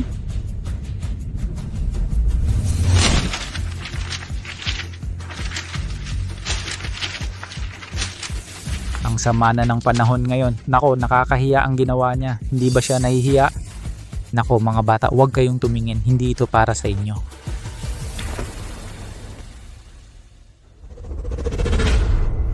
Puta. Bukod sa akin, may iba ka pang kalaguyo. Umalis ka. Ayaw na kitang makita. Umalis ka. Kawawa naman si Young Master Su. Ilang beses na siyang niloloko, tapos siya pa ang sinisiraan ng pang-aabuso. Ang galing ni Lola. Ilang salita lang mula sa isang hinahangaan, naging isang kawawa na ako.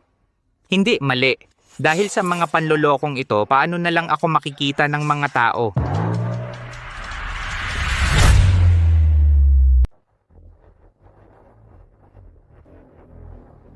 Paano siya nakapalagay loob na pumunta rito? Malapit nang bumagsak ang pamilya Su. Tingnan mo, yung gahaman ang yabang pa rin. Walang hiya ka. Anong muka ang dala mo? Kahapon pa, wala nang kinalaman ang pamilya ko sa'yo. Ngayon, nakita mong naghirap na ang pamilya Su, kaya gusto mong makipag-ayos, di ba? Imposible yan. Ginoong Venturina, sinasabi mong suwail ako't walang utang na loob, pero wala kang naitulong sa akin. Bakit kita paglilingkuran? 7 taong gulang na ako. 6 at kalahati ang kapatid kong babae. Nang babae ka noong buntis pa ang nanay ko, kaya siya nagkaroon ng postpartum depression at nagpakamatay. Siya ang hindi marunong tumanggap ng hirap. Gusto niyang magpakamatay. Anong kinalaman ko doon? Naku, si Walter Venturina, mukhang mabait at edukado, pero ang lupit pala. Pinagpakamatay pa ang sariling asawa. Ew, hayop ng babae habang buntis ang asawa. Mahal kong madrasta? Iba ang harapan, iba ang likuran. Sa harap ng iba, laging ipinagtatanggol ako. Pero sa likod ng pagtatanggol na yon, paulit-ulit na binabanggit na galing ako sa probinsya at walang modo, walang magandang ugali, paulit-ulit lang na ipinagmamalaki ang sariling mataas na estado.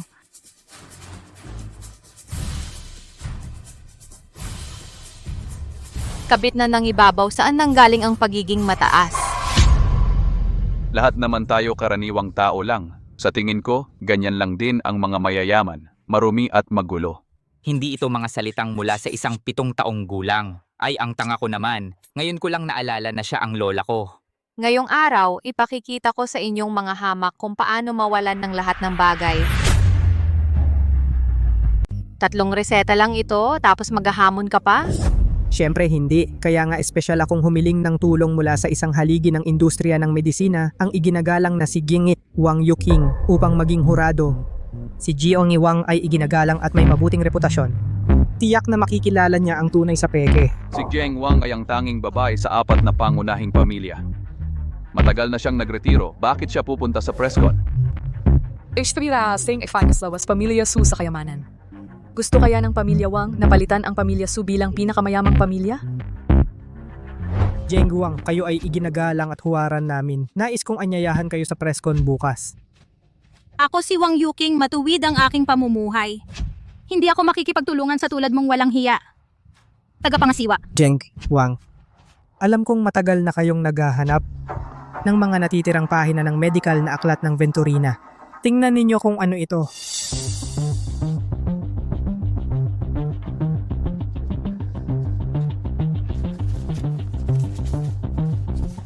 Kapag natapos na ito, ibibigay ko sa inyo ang lahat ng natitirang pahina. Ang tanging gagawin ko ay dumalo. Anumang bagay na labag sa moralidad ay hindi ko gagawin. Isang karangalan ng inyong pagdalo, hindi ito labag sa moralidad. Ilang reseta lang, napaloko na ang matandang ito, nalilito na siya, mga tanga. Ang pamilya Su ay magiging akin. Sabi mo tunay ang nasa iyo, ano itong kapal na hawak ko? Pamilyar ang reseta na ito. Junior sister. Nabubuhay pa pala si Yuking? Ate, sabi ng guro natin tapos na tayong mag-aral. Pababain na tayo para humanap ng sariling landas. Ano ang balak mong gawin? Ngayon, humihina na ang tradisyonal na medisina ng China. Nais kong balang araw ay maipagpatuloy natin ang ating kaalaman sa medisina. Ate, napakagaling mo sa medisina. Tiyak na maipagpapatuloy mo ang tradisyonal na medisina ng China. Ano ba talaga ang nangyari sa mga nakaraang taon? Bakit mo tinulungan si Teo Salcedo na magsinungaling? Bakit mo ako tinitigan ng ganyan? Hindi ngayon ang tamang panahon para magkilanlan. Kung magkikilala tayo ngayon, ang patas na kalagayan ng paligsahan ay maaaring mapag-alinlanganan. Parang nakita ko na siya dati. Bakit hindi tayo maglaban? Tingnan natin kung aling reseta ang makakapagpagaling ng lubusan.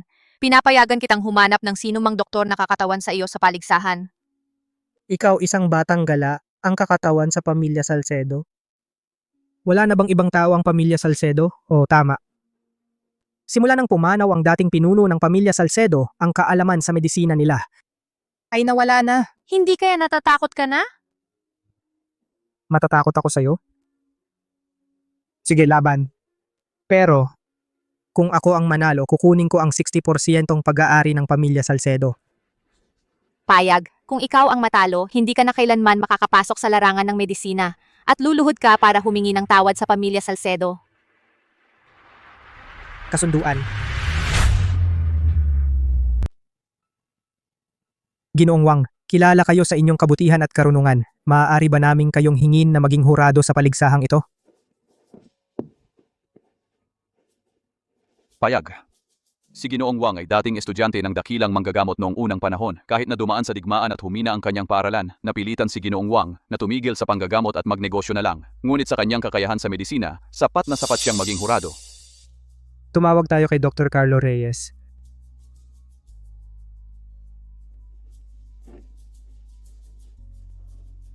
Batang hamak. Nakakuha lang ng kaunting kaalaman, naglakas loob ka pang magsalita ng ganyan dito. Ilang dekada na akong nanggagamot, ngayon ipapakita ko sa'yo. Matandang lalaki, wag mong sasagutin ng ganyan ng lola ko. Baka hindi kita pagbigyan. Suming, manood kang mabuti, panoorin mo ang lola. Paano niya sila patalin ng buong puso at walang pag-aalinlangan. Naitakda na ang mga tuntunin ng paligsahan. Magsihanda kayong dalawa. Nakahanda na rito ang dalawang pasyenteng may malubhang karamdaman. Ang dalawang pasyenteng ito ay namamaga, namumula at nagnanana ang buong katawan. May kasamang mataas na lagnat at nangingisay ang buong katawan at nagsusuka ng puting bula. Kahit na humingi ng tulong sa iba't ibang tanyag na doktor, hindi pa rin sila nagamot. Sino sa inyong dalawa ang mauuna? Binigyan ko siya ng kalahating sandali para walang magreklamo. Pinutol ang mga silver needle niya. Nagmanipula din sa mga gamot o... Kayabangan. Kapag gumana ang gamot ko, tingnan mo pa kung paano ka magyabang.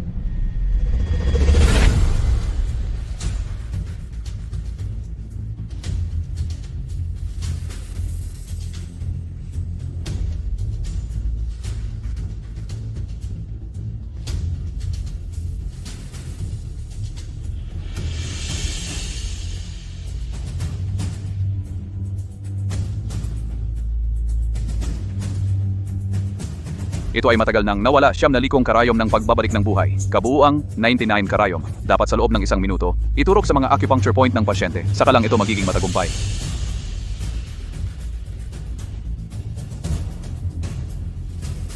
Ang bilis ng pagturok, talagang totoo ang reputasyon ni Dr. Carlo Reyes. Tingnan, ang pamumula at pamamaga niya ay humuhupa.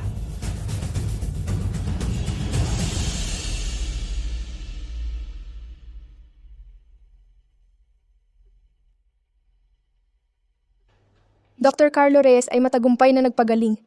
Ginamit ang kalahating sandali. Miss Wen, ikaw na.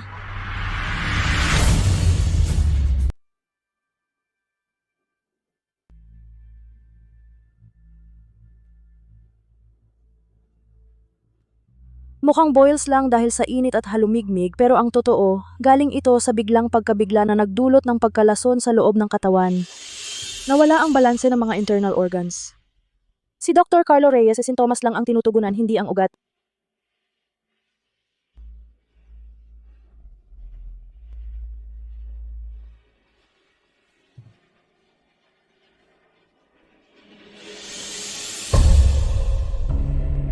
Nasira ang kanyang karayom. Paano na ang paligsahan? May gumawa talaga ng kalokohan. Napakababa. Bastos ka, mandaraya ka.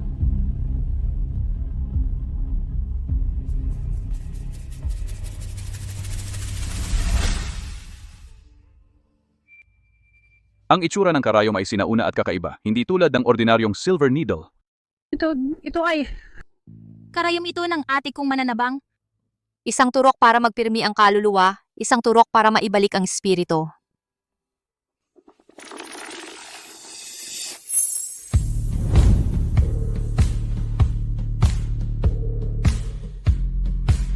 Malalim na tinusok sa Bayhui Point. Ikaw, papaya ka sa buhay ng tao. Nakita nyo ba, batang to, wala talagang alam sa medisina. Napakagaling ni Lola, hindi talaga matatalo.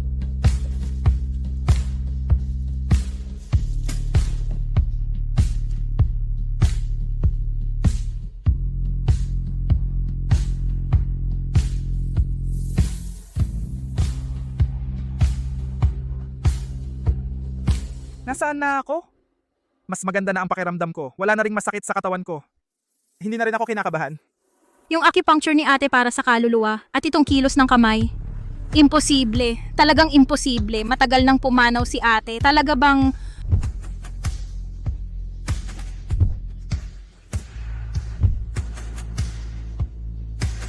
Ate, ikaw ba ang bumalik? Hindi ako magpapatalo sa iyang batang babae. Hindi ako naniniwala.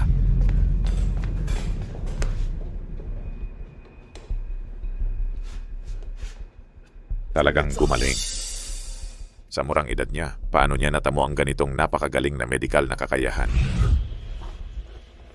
Itong batang babae, ano ba ang pinagmulan niya? Sa kompetisyon ngayon, Wenling Xiao ang nanalo. Dalhin mo sila sa ibaba. 7 taon lang siya at natalo niya ang Dr. Carlo Reyes. Ang aming tradisyonal na medisina ng Dacia ay may pag-asa para sa kinabukasan. Walang hiya talaga. Itong Teo Salcedo, puno ng masamang plano. Gusto niyang gamitin ang reseta para sirain ang reputasyon ng pamilya Salcedo. Hindi mo ba sinabi na tiyak na mananalo? Batang ito, ikaw, natalo ka. Hindi mo rin sinabi sa akin, ang medikal na kakayahan niya ay napakagaling. Umalis! Nanalo ang Lola. Ang Lola ang pinakamagaling. Alam ko na.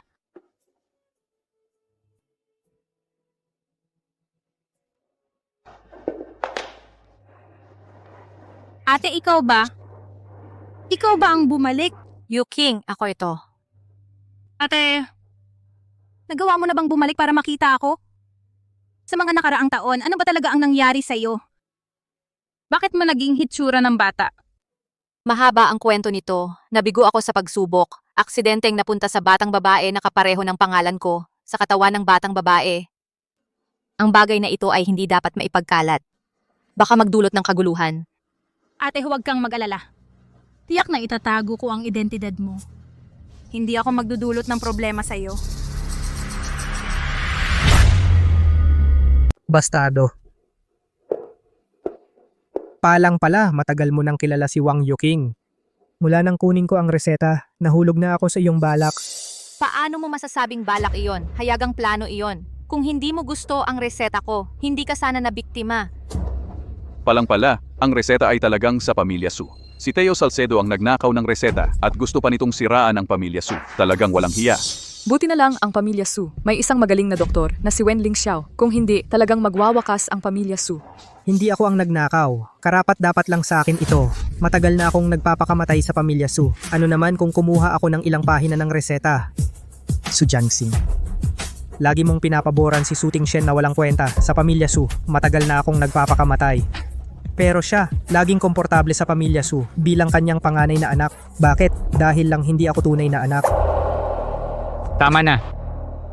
Gago ka, alam mo ba, sino ba ang orihinal na tagapagmana ng pamilya Su? Ikaw yon.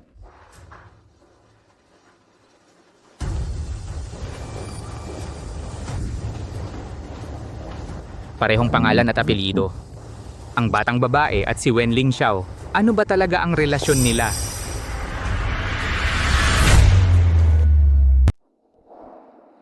Paano, may balita ka ba kay Wenling Xiao? May gusto na siyang iba.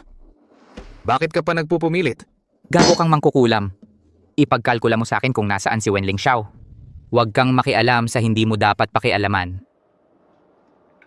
Kahit napatay na si Wenling Xiao, ang kanyang kaluluwa ay naging diwata na.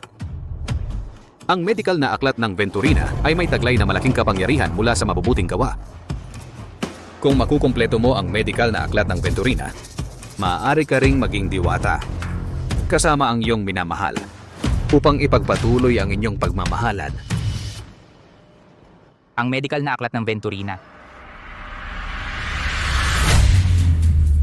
Alam ko na talaga yan noon pa, hindi ka tunay na anak ko. Ano naman? Gayunpaman, determinado akong ipinagkatiwala sa iyo ang pagiging tagapagmana ng pamilya Su. Hindi ko inaasahan na nagmamadali ka at may masamang hangarin. Gusto mo akong saktan. Lumabas na ang iyong tunay na kulay. Nakita ko na ang totoong ikaw. Buti na lang hindi ko ibinigay sa iyo ang pamilya Su. Kung hindi, walang katapusan ang problema. Imposible, hindi mo ako pipiliin. Niloloko mo lang ako. Ang kapatid mong lalaki, malaya ang kanyang ugali. Hindi siya angkop na maging pinuno ng pamilya Su. Lahat ng pagsisikap ko ay para sa iyo. Ipinadala kita sa pinakamababang antas upang patatagin ang iyong kalooban at mapahusay ang iyong kakayahan. Ano ang ginawa mo? Akala mo ba ibinigay ko sa iyo ang pinakamahirap, pinakamarumi at pinakapagod na trabaho? Akala mo ba sinusupil kita, iniwasan at tinututulan kita? Sumpaman lubos ang aking pagmamahal, ngunit binaliwala mo lang. Hindi. Niloloko mo lang ako.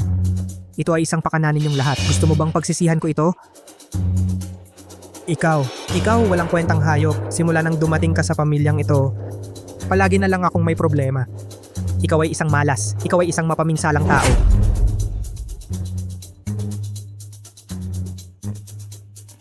Hindi. Hindi ka maaaring si Wenling Xiao. Tama. Niloloko nyo lahat ako. Nagkakasabwat kayong lahat para lokohin ako. Tama ba? Nababaliw na kaya siya? Ang taong walang puso at kaluluwa, mabuti nga kung mabaliw siya. Binibining Wen, ang galing ninyo sa medisina, walang katulad sa buong mundo. Naisip nyo na bang sumali sa gobyerno para maglingkod sa bansa? Binibining Wen, sa pagkakaalam ko, 7 taong gulang pa lang kayo ngayon. Sino po ang naging guro ninyo? Paano kayo natuto ng ganitong kamanghamanghang kasanayan sa medisina? Mga kaibigang mamamahayag, ako na ang sasagot sa tanong ninyo. Nasaan ang nanay ko? Yung si Binibining Wen.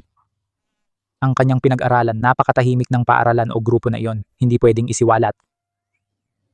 Si matandang Panginoong Su ang nakakilala sa kanyang kakayahan. Nakita niya agad na ang binibini mula sa sangay ng pamilyang Wen ay isang haligi ng lipunan. Oo nga pala. Ang anak ninyong si Su Tingshen ay napakatapat at ang apo ninyo ay napakaguwapo at masayahin. Ang buhay niyo po sa hinaharap puno ng kasaganaan at kasiyahan. Salamat sa inyong lahat, siguradong magiging masaya ako palagi.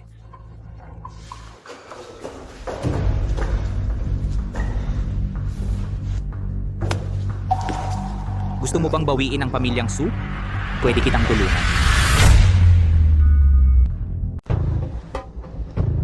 Sino ka? Ganito na ako. Ano ang hinahangad? Ang hinahangad natin ay pareho. Ang mga pamilyang Su at Wang ay nagkaisa. Hinahangad mo ang pamilyang Su. Hinahangad ko ang pamilyang Wang. Maaari tayong magtulungan para sa malaking layunin. Senior sister, kapag binitawan ko, mawawala ka. Tulad ng dati, hindi kita makikita muli. Hindi, Yuking. Pangako, hindi ako mawawala. Ako ay naging matandang babae. Senior sister, mas bumabata ka. Ito ay dahil sa iyong paglilingkod sa medikal. Naantig ang langit, kaya binigyan ng biyaya ng pagbabalik sa kabataan. Hindi ko alam. Ilang taon pa ako makakasama mo? Kalokohan, Yuking. Tiyak na mabubuhay ka ng matagal. Pagkatapos kong umalis, maayos pa ba ang buhay mo? Ang aming grupo ay nawala dahil sa digmaan. Ang medical na aklat ng Venturina ay nawala rin. Pagkatapos, hinanap ko ang senior sister, ang mga hakbang bago siya mamatay. Naitayo ko ang malaking negosyo. Sayang, hindi ko mahanap ang bakas ng talaangkanan ng Venturina. Ang tradisyonal na medisina ng China ay ang ugat natin. Ang pagpasa ng aming grupo ay hindi dapat maputol. Sa pagiging nandito mo, senior sister, tiyak na posible pagkatapos ng 3 araw. Ito ang aking ika-60 na birthday party. Senior sister, dadalo ka ba? Huwag kang mag-alala, tiyak na dadalo ako. Nanay, uminom po kayo ng tsa.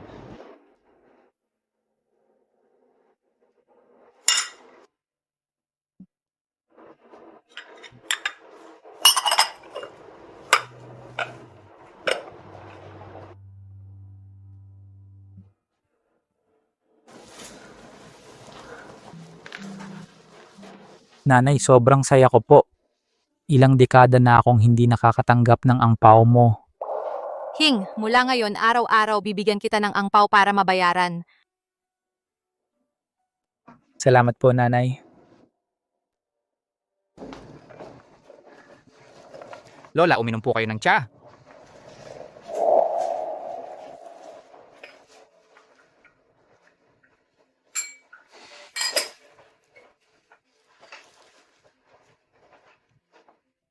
Tingshen, handa ka na bang sumuko sa akin? Ako po'y napakatanga. Ngayon ko lang po nakilala na kayo ang aking lola.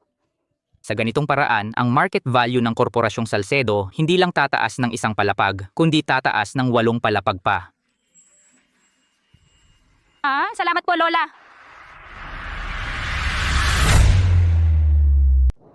Salamat po, Lola. Tatay, nahiya ka naman. Ngayon ko lang nakilala si Lola.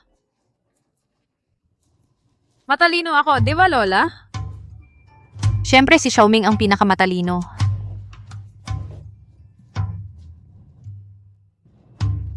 Lola, ito po ang tiyaan ninyo.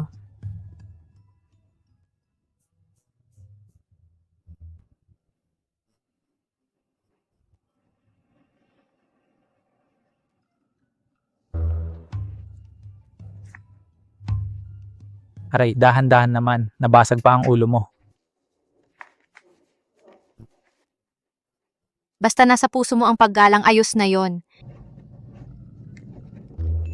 Wow, ang yaman-yaman pala ni Lola. Sus Mariosep, susing kotse pala ito. Di ba nasira ko dati ang kotse mo? Kaya ito, bibili ako ng bago para sa'yo. Tumayo ka na. Okay, nainom na ang tsaa na ibigay na rin ang regalo. Hindi ba dapat tingnan na natin ang pag-aaral ni Tingshen at Xiaoming?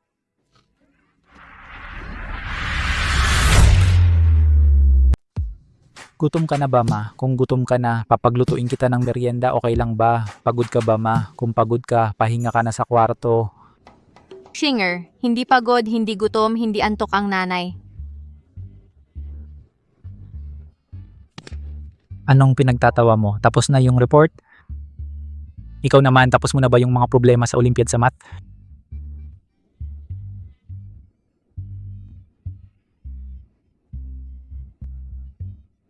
Tingnan natin ang aralin.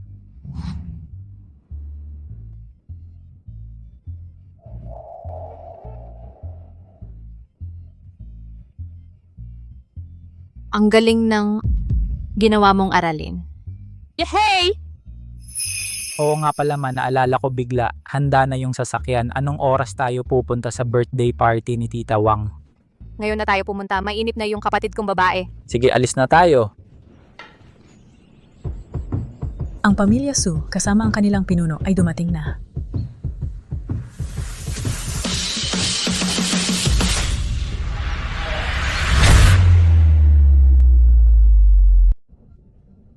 Ate, naalala ko, huling magkasama tayong nagdiwang ng kaarawan ay 50 taon na ang nakalipas. Layuking, tikman mo, matagal ko itong ginawa.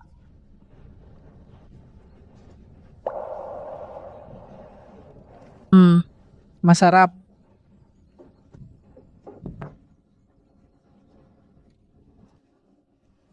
Ay, ang alat, gagawa ulit ako ng bago. Hindi pwede. Ikaw mismo ang nagluto nito, ate. Gusto ko ng maalat. Tanga, taon-taon lulutuan kita. Ngayon may dala akong isang mangkok ng pansit.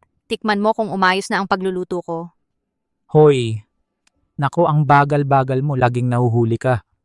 Dali, ibigay mo na kay Lola Wang ang pansit na inihanda ni nanay para sa kanya.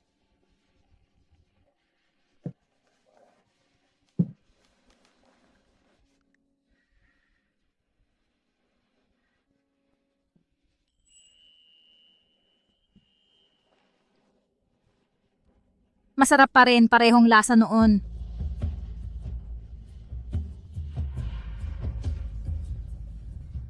Lola Wang, may handa akong regalo para sa inyo. Xiaoming, ano ang regalo mo para kay Lola? Xiaoming, anong regalo ang inihanda mo para kay Lola? Aray, Hayop ka, anong kalokohan na naman ang ginawa mo? Umihi ka ba sa loob ng kahon? Ay, ang baho. Aray ko po. Espesyal kong binili ang insensong ito para makatulog. Naamoy ko na, mabango naman. Bakit naging ganito kabaho? Baka may pumalit sa regalo ko. Ang Kati. Xiaoming, huwag kang kumamot.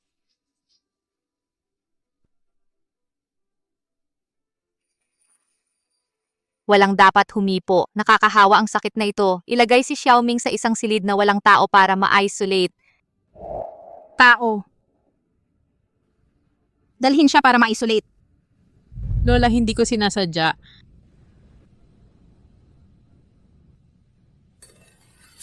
Ang pamilya Herrera ng lungsod ng Silayan ay dumating na. Si Antonio Herrera, buhay pa siya? Ling Xiao, mahal kita. Antonio, hindi tayo bagay. May gusto na akong iba. Si Justin Salcedo ba? Kahit wala siya, hindi pa rin tayo magkakatuluyan. Ang hangad ko ay maglingkod sa kapwa. Ang hangad mo ay katanyagan at kayamanan. Magkaiba ang ating landas.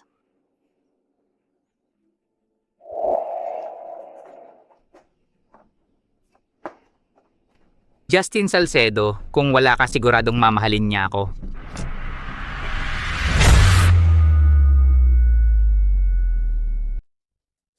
Ang tingin ng batang babae na ito parang pamilyar. Hindi ko alam kung bakit.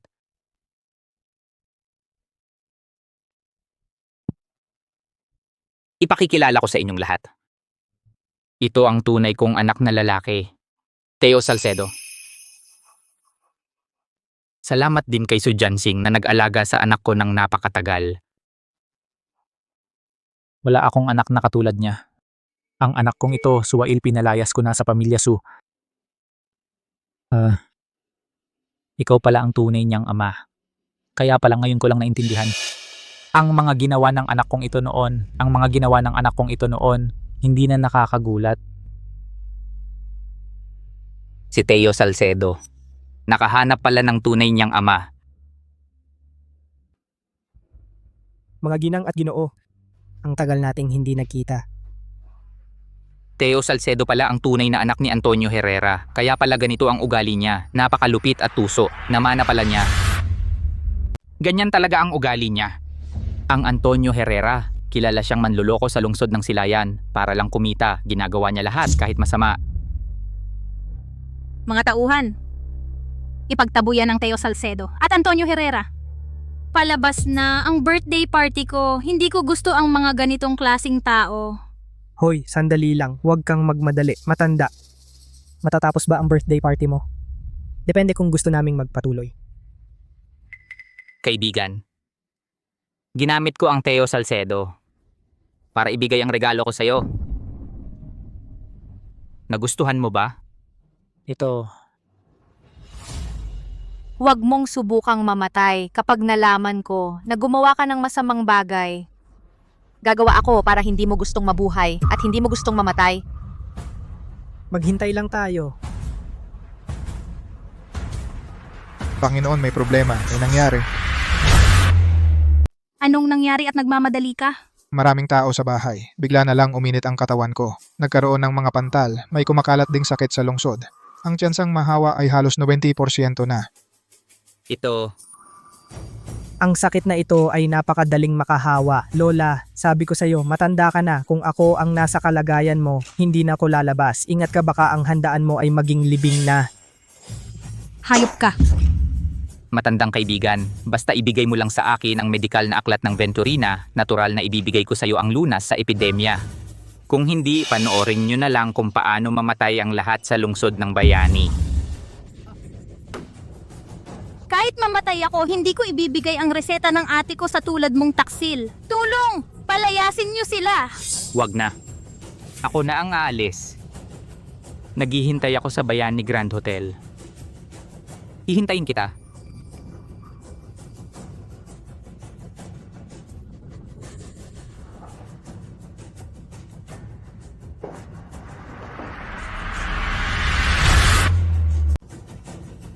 Antonio Herrera, nagawa mo ang isang bagay na napakasama. Kaya huwag kang magtaka kung ako ang magpaparusa sa'yo. Amo? Institusyon ng tradisyonal na medisinang Tsino ay tumawag din kanina. Sabi nila, nais nilang humingi ng tulong sa inyo para makipagtulungan sa paggawa ng espesyal na gamot. Naalala ko na, nanay, noong 10 taon na ang nakalipas may epidemya rin dahil sa natirang reseta na iniwan mo, natulungan kong ligtas ang lahat. Ate, 50 taon na ang nakalipas, laganap ang salot. Ang reseta na pinagdugtong nating dalawa ay nakapagligtas sa kalahati ng lungsod. Ngayon may malaking banta na naman. Payag ka bang makipagtulungan muli sa akin para ang pangalan ng ating paaralan ay muling sumikat sa buong mundo?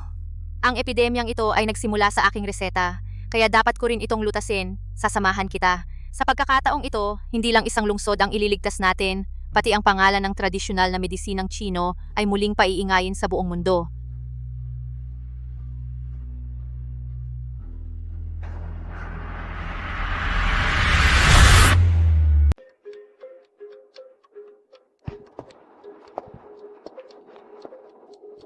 Ginoong Wang, bilisan mo, hindi naghihintay ang pandemya, mas maaga tayong makagawa ng lunas, mas maraming mabibigyan ng ginhawa, mas kaunting pasyente ang magdurusa.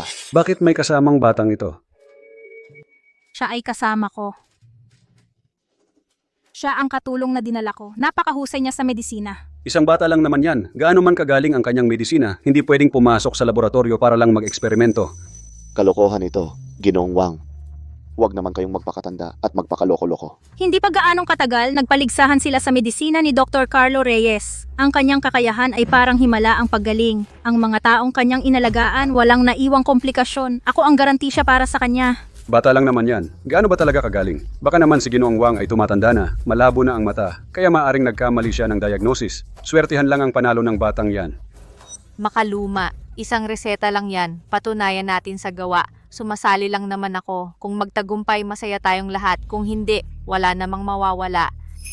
Ang batang ito kakaiba. Gusto ko siyang paniwalaan. Parang nakita ko ang aking guro. Ang pandemyang ito, maswerte tayo at maaga nating natuklasan. At may pagkakataon pa na mapipigilan pa ito. Basta't makagawa tayo ng isang epektibong gamot laban sa pandemya sa loob ng 3 oras, ang problemang ito ay madaling malulutas. Ngunit kung sa loob ng 3 oras ay hindi natin ito magawa, magkakalatapos ito ng malawakan. Nabasa ko ang balita tungkol sa bata. Sa murang edad ay ganun nakagaling sa medisina, kahanga-hanga talaga. Kung gusto niyang manatili, hayaan mo na. Direktor. Naglalaban tayo sa oras ngayon, kaya bilisan ninyo. Bumalik na kayo sa inyong mga istasyon. Kumilos na tayo.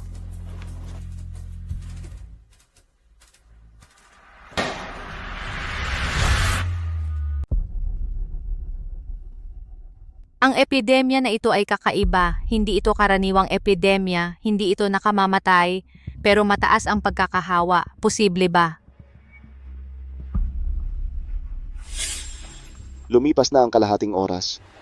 Batang manggagamot, nabuo mo na ang reseta? Ang batang ito ay walang galang? Ako, ang matandang eksperto, tanong ng tanong. Hindi man lang ako pinansin.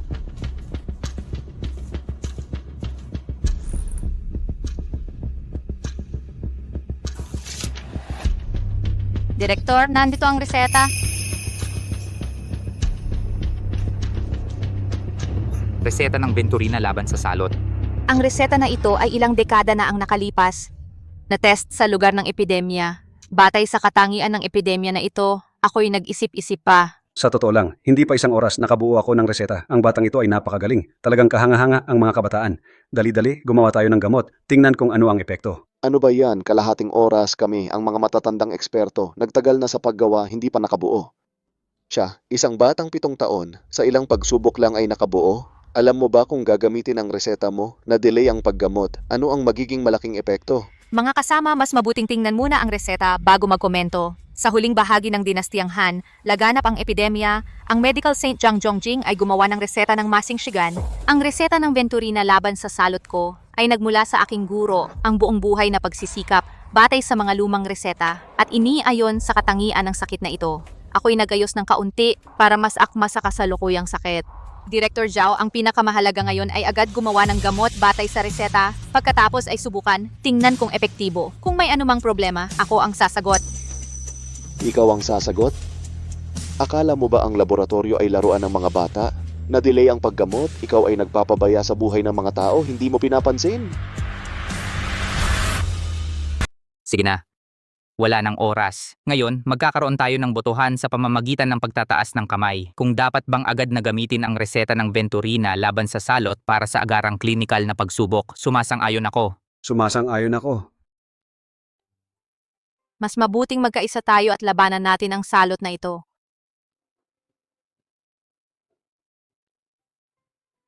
Sumasang-ayon ako. Subukan na natin to. Lahat ay sumang-ayon. Kumilos na tayo agad. Bilisan nyo.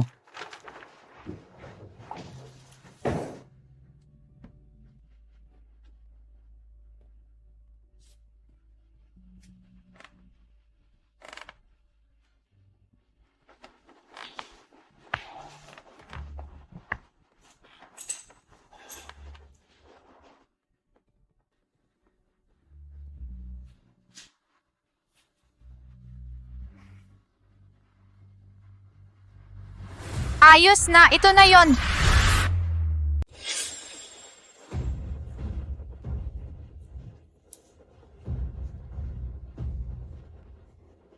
Doktor. Piliin ang pasyente na may pinakamalubhang kondisyon, pasyente sa bed 3. Maghanda ng gamot agad, bilis, sige. Ang tagumpay o pagkabigo nakasalalay dito. Sumunod kayo.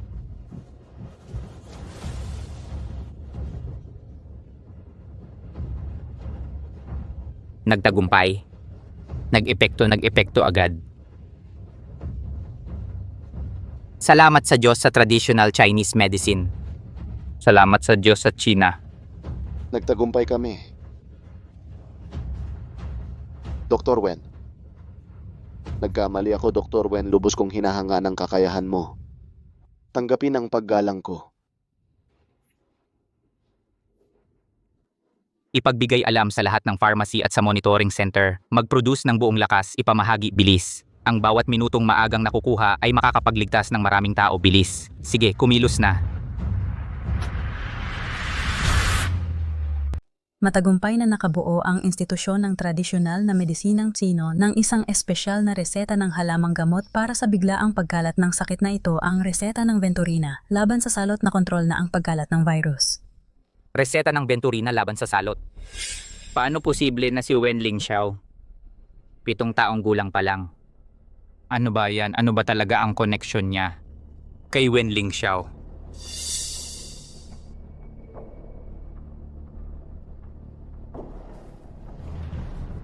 Si Wenling Xiao ay nakagawa na ng espesyal na gamot. Tumakas na tayo. Takbo. Anong takbo-takbo? Nakabuo lang sila ng espesyal na gamot. Hindi naman nila alam na tayo ang may gawa ng salot. Sabihin mo. Posesu, may problema. Dumarating si Wenling Xiao kasama ng maraming tao, papasok sila. Hindi namin mapigilan. Wala na. Tapos na talaga tayo, alam na lahat ni Wenling Xiao, isasama na niya ang lahat ng utang natin. Makakasuhan tayo. Ganito, dalhin natin ang mga reseta na ito at pumunta muna sa ibang bansa. May mga laboratorio doon na espesyal na bumibili ng ganitong mga reseta. Isang piraso ay 10 milyon ang halaga. Kapag humupa na ang gulo, babalik tayo. Kalokohan. Kung hindi ko makuha ang reseta ni Venturina, hindi ako pupunta kahit saan. Huwag mong ipagbibili ang mga reseta ko. Matandang gago, anong silbi ng pag-iingat mo sa mga reseta na yan? Kailangan itong ipambili ng pera.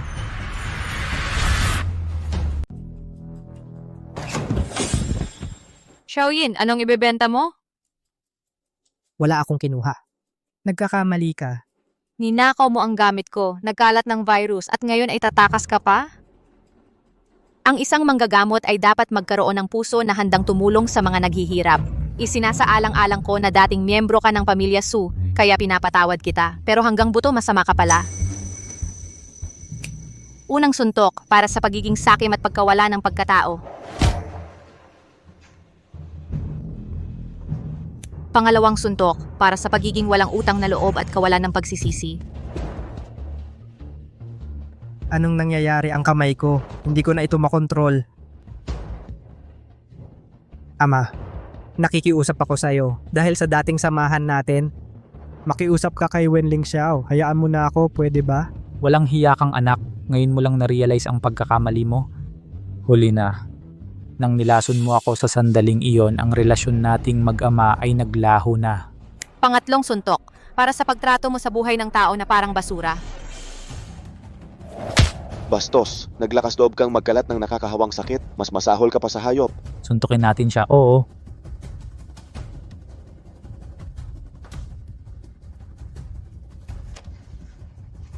Ito ang reseta ko, walang sino mang makakaagaw nito, Ling Xiao. Pupunta ako sa'yo.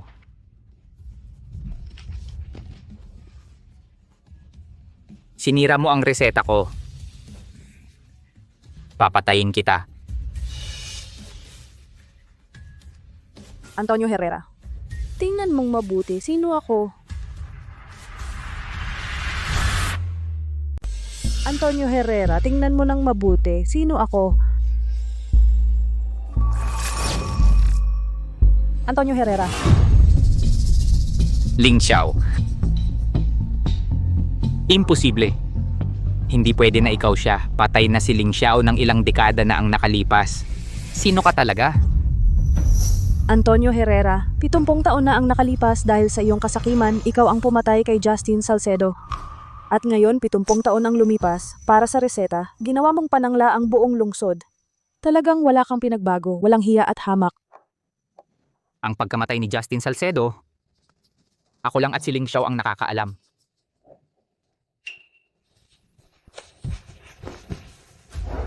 Ikaw nga ba talaga? Hindi mo ba ako gustong makita? Narito na ako ngayon sa harap mo. Ano? Takot kang kilalanin ako? Ling Xiao, hindi ka ba umakyat sa langit? Gago. Hindi mo pa rin ako nakikilala? Ikaw nga talaga. Sa wakas, naisipan mo ring bumalik para bisitahin ako. Siguro'y naawa ang langit sa mga taong balakyot. Kaya binigyan ako ng pagkakataon na ako mismo ang magwawakas sa'yo. Nakita ng langit ang tunay kong damdamin na antig ito sa aking katapatan. Upang tayo'y muling magsama. Ibigay mo sa akin ang reseta. Kapag meron na tayong reseta, magkasama na tayo magpakailanman. Dahil sa iyong makasariling hangarin, ginamit mo ang buhay ng iba bilang puhunan. Tapos magsasabi ka pa ng tunay na damdamin? Sa tingin ko, masamang hangarin ang nasa isip mo. Basta't ako'y maging immortal at makasama ka, kahit daan-daang tao ang mawalan ng buhay, ano ang problema doon? Hayop ka. Ganyan ka pa rin, tuso at walang hiya. Pinagsisisihan kong 50 taon na ang nakalipas, ay iniligtas kita ng malubhakang nasugatan. Ling Xiao, ako, nagkamali ako. Nakikiusap ako, patawarin mo ako. Ibigay mo sa akin ang reseta. Ako, Wenling Xiao, hindi kita kailanman patatawarin sa iyong ginawa.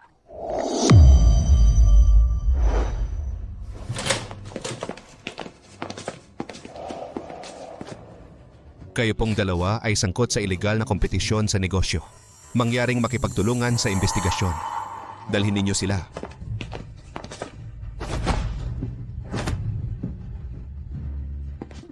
Mga ganitong klasing negosyanteng manloloko sa ngalan ng industriya ng medisina, hindi na kami muling makikipagtulungan sa E-Group. Ganitong klaseng negosyante, ako ang magiging kinatawan ng industriya ng medisina, hindi na muling makikipagtulungan sa Korporasyong Salcedo. Ate, naayos na ba ang problema? Hindi pa tapos ang aking kaarawan. Ate, nasaan ang regalo mo para sa aking kaarawan? Ang librong medikal na ito ay binuo ko batay sa medikal na aklat ng Venturina at muling isinulat. Idinagdag ko rin ang mga bagong reseta na aking naimbento nitong mga nakaraang taon.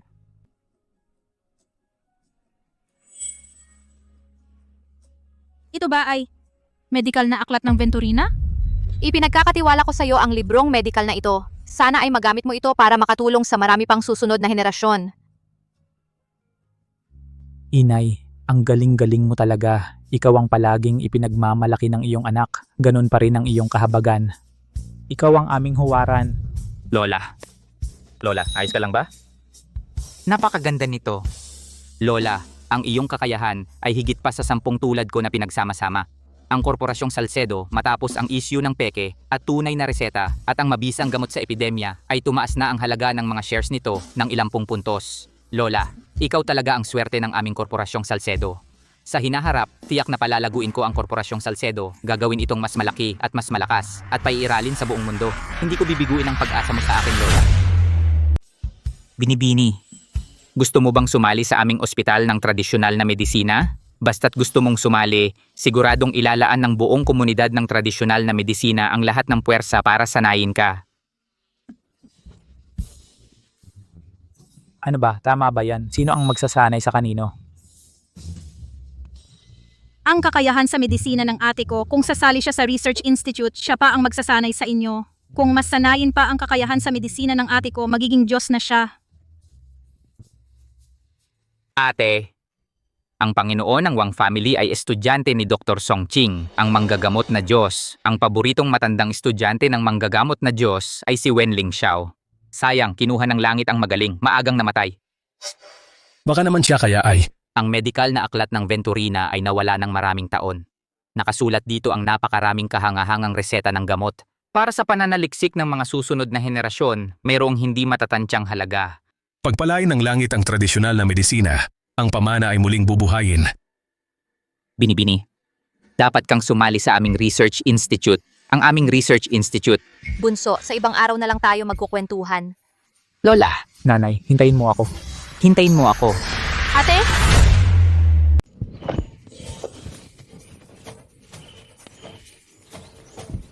Mga batang lalaki, bakit ang bagal ninyong tumakbo? Ang bilis ninyong tumakbo, Lola. Hindi ko kayo mahabol. Nanay, kung tatakbo pa kayo, baka maalog na ang buto ko sa katatakbo. Ako, na may 3 paa, ay hindi pa rin makahabol sa inyong 2 paa. Huwag kang mag-alala, Shing. Sa hinaharap, tiyak na aayusin ko ang iyong katawan para maging malusog tulad nung bata ka pa. Salamat po, Lola. Malakas at bata pa ako, hindi ko kailangang magpaayos. Hindi sila makasabay, pero ako, makakasabay ako. Sa hinaharap, ako na ang magiging alalay ninyo. Okay lang po ba? Ikaw na batang lalaki, ngayon pa lang nagsisimula ka ng makipag-agawan sa akin para sa atensyon. Lola, malapit nang magsimula ang klase. Gusto niyo bang sumama sa akin sa paaralan para bantayan ang pag-aaral ko? Ang tagal ko nang hindi nakakapasok sa paaralan. Magandang ideya ang pumasok sa paaralan. Lola, kayo ang pinuno ng pamilyang Salcedo. Kailangan kayo ng Korporasyong Salcedo. Kayo na ang mamahala sa kumpanya. Sa hinaharap, ako naman ang susunod sa inyo para matuto. Okay lang po ba? Ang Korporasyong Salcedo sa hinaharap ay iaasa pa rin kay Ting Shen. Pero kailangan mong mag-aral ng mabuti ng pamamahala. Dati, ginulo mo ang korporasyon. Ngayon, mas matalino ka na. Pero... Lola, bakit hindi natin palitan ang pangalan ng Korporasyong Salcedo at tawaging Korporasyong Wen? Kung buhay pa si Lolo, tiyak na hindi siya tututol. Nanay, sa tingin ko hindi maganda. Dapat Korporasyong Ling Xiao ang mas maganda. Mas maganda ang Korporasyong Wen. Mas maganda ang Korporasyong Ling Xiao. Mas maganda ang Korporasyong Wen. Mas maganda ang Korporasyong Ling Xiao. Korporasyong Wen. Korporasyong Ling Xiao. Korporasyong Wen. Santo ng Langit, natapos na ang inyong misyon. Maaari na kayong bumalik sa inyong pwesto.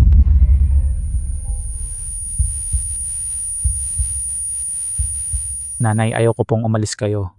Lola, ayoko pong umalis kayo. Lola, huwag po kayong umalis. Hindi naman ibig sabihin ay iiwan ko kayo. Huwag kayong mag-alala, mula sa langit palagi ko kayong mamamasdan. Kapag nakita kong hindi kayo nagsusumikap, hintayin ninyo akong bumaba para pag-initan kayo. Lola, nanay. Nanay. Lola.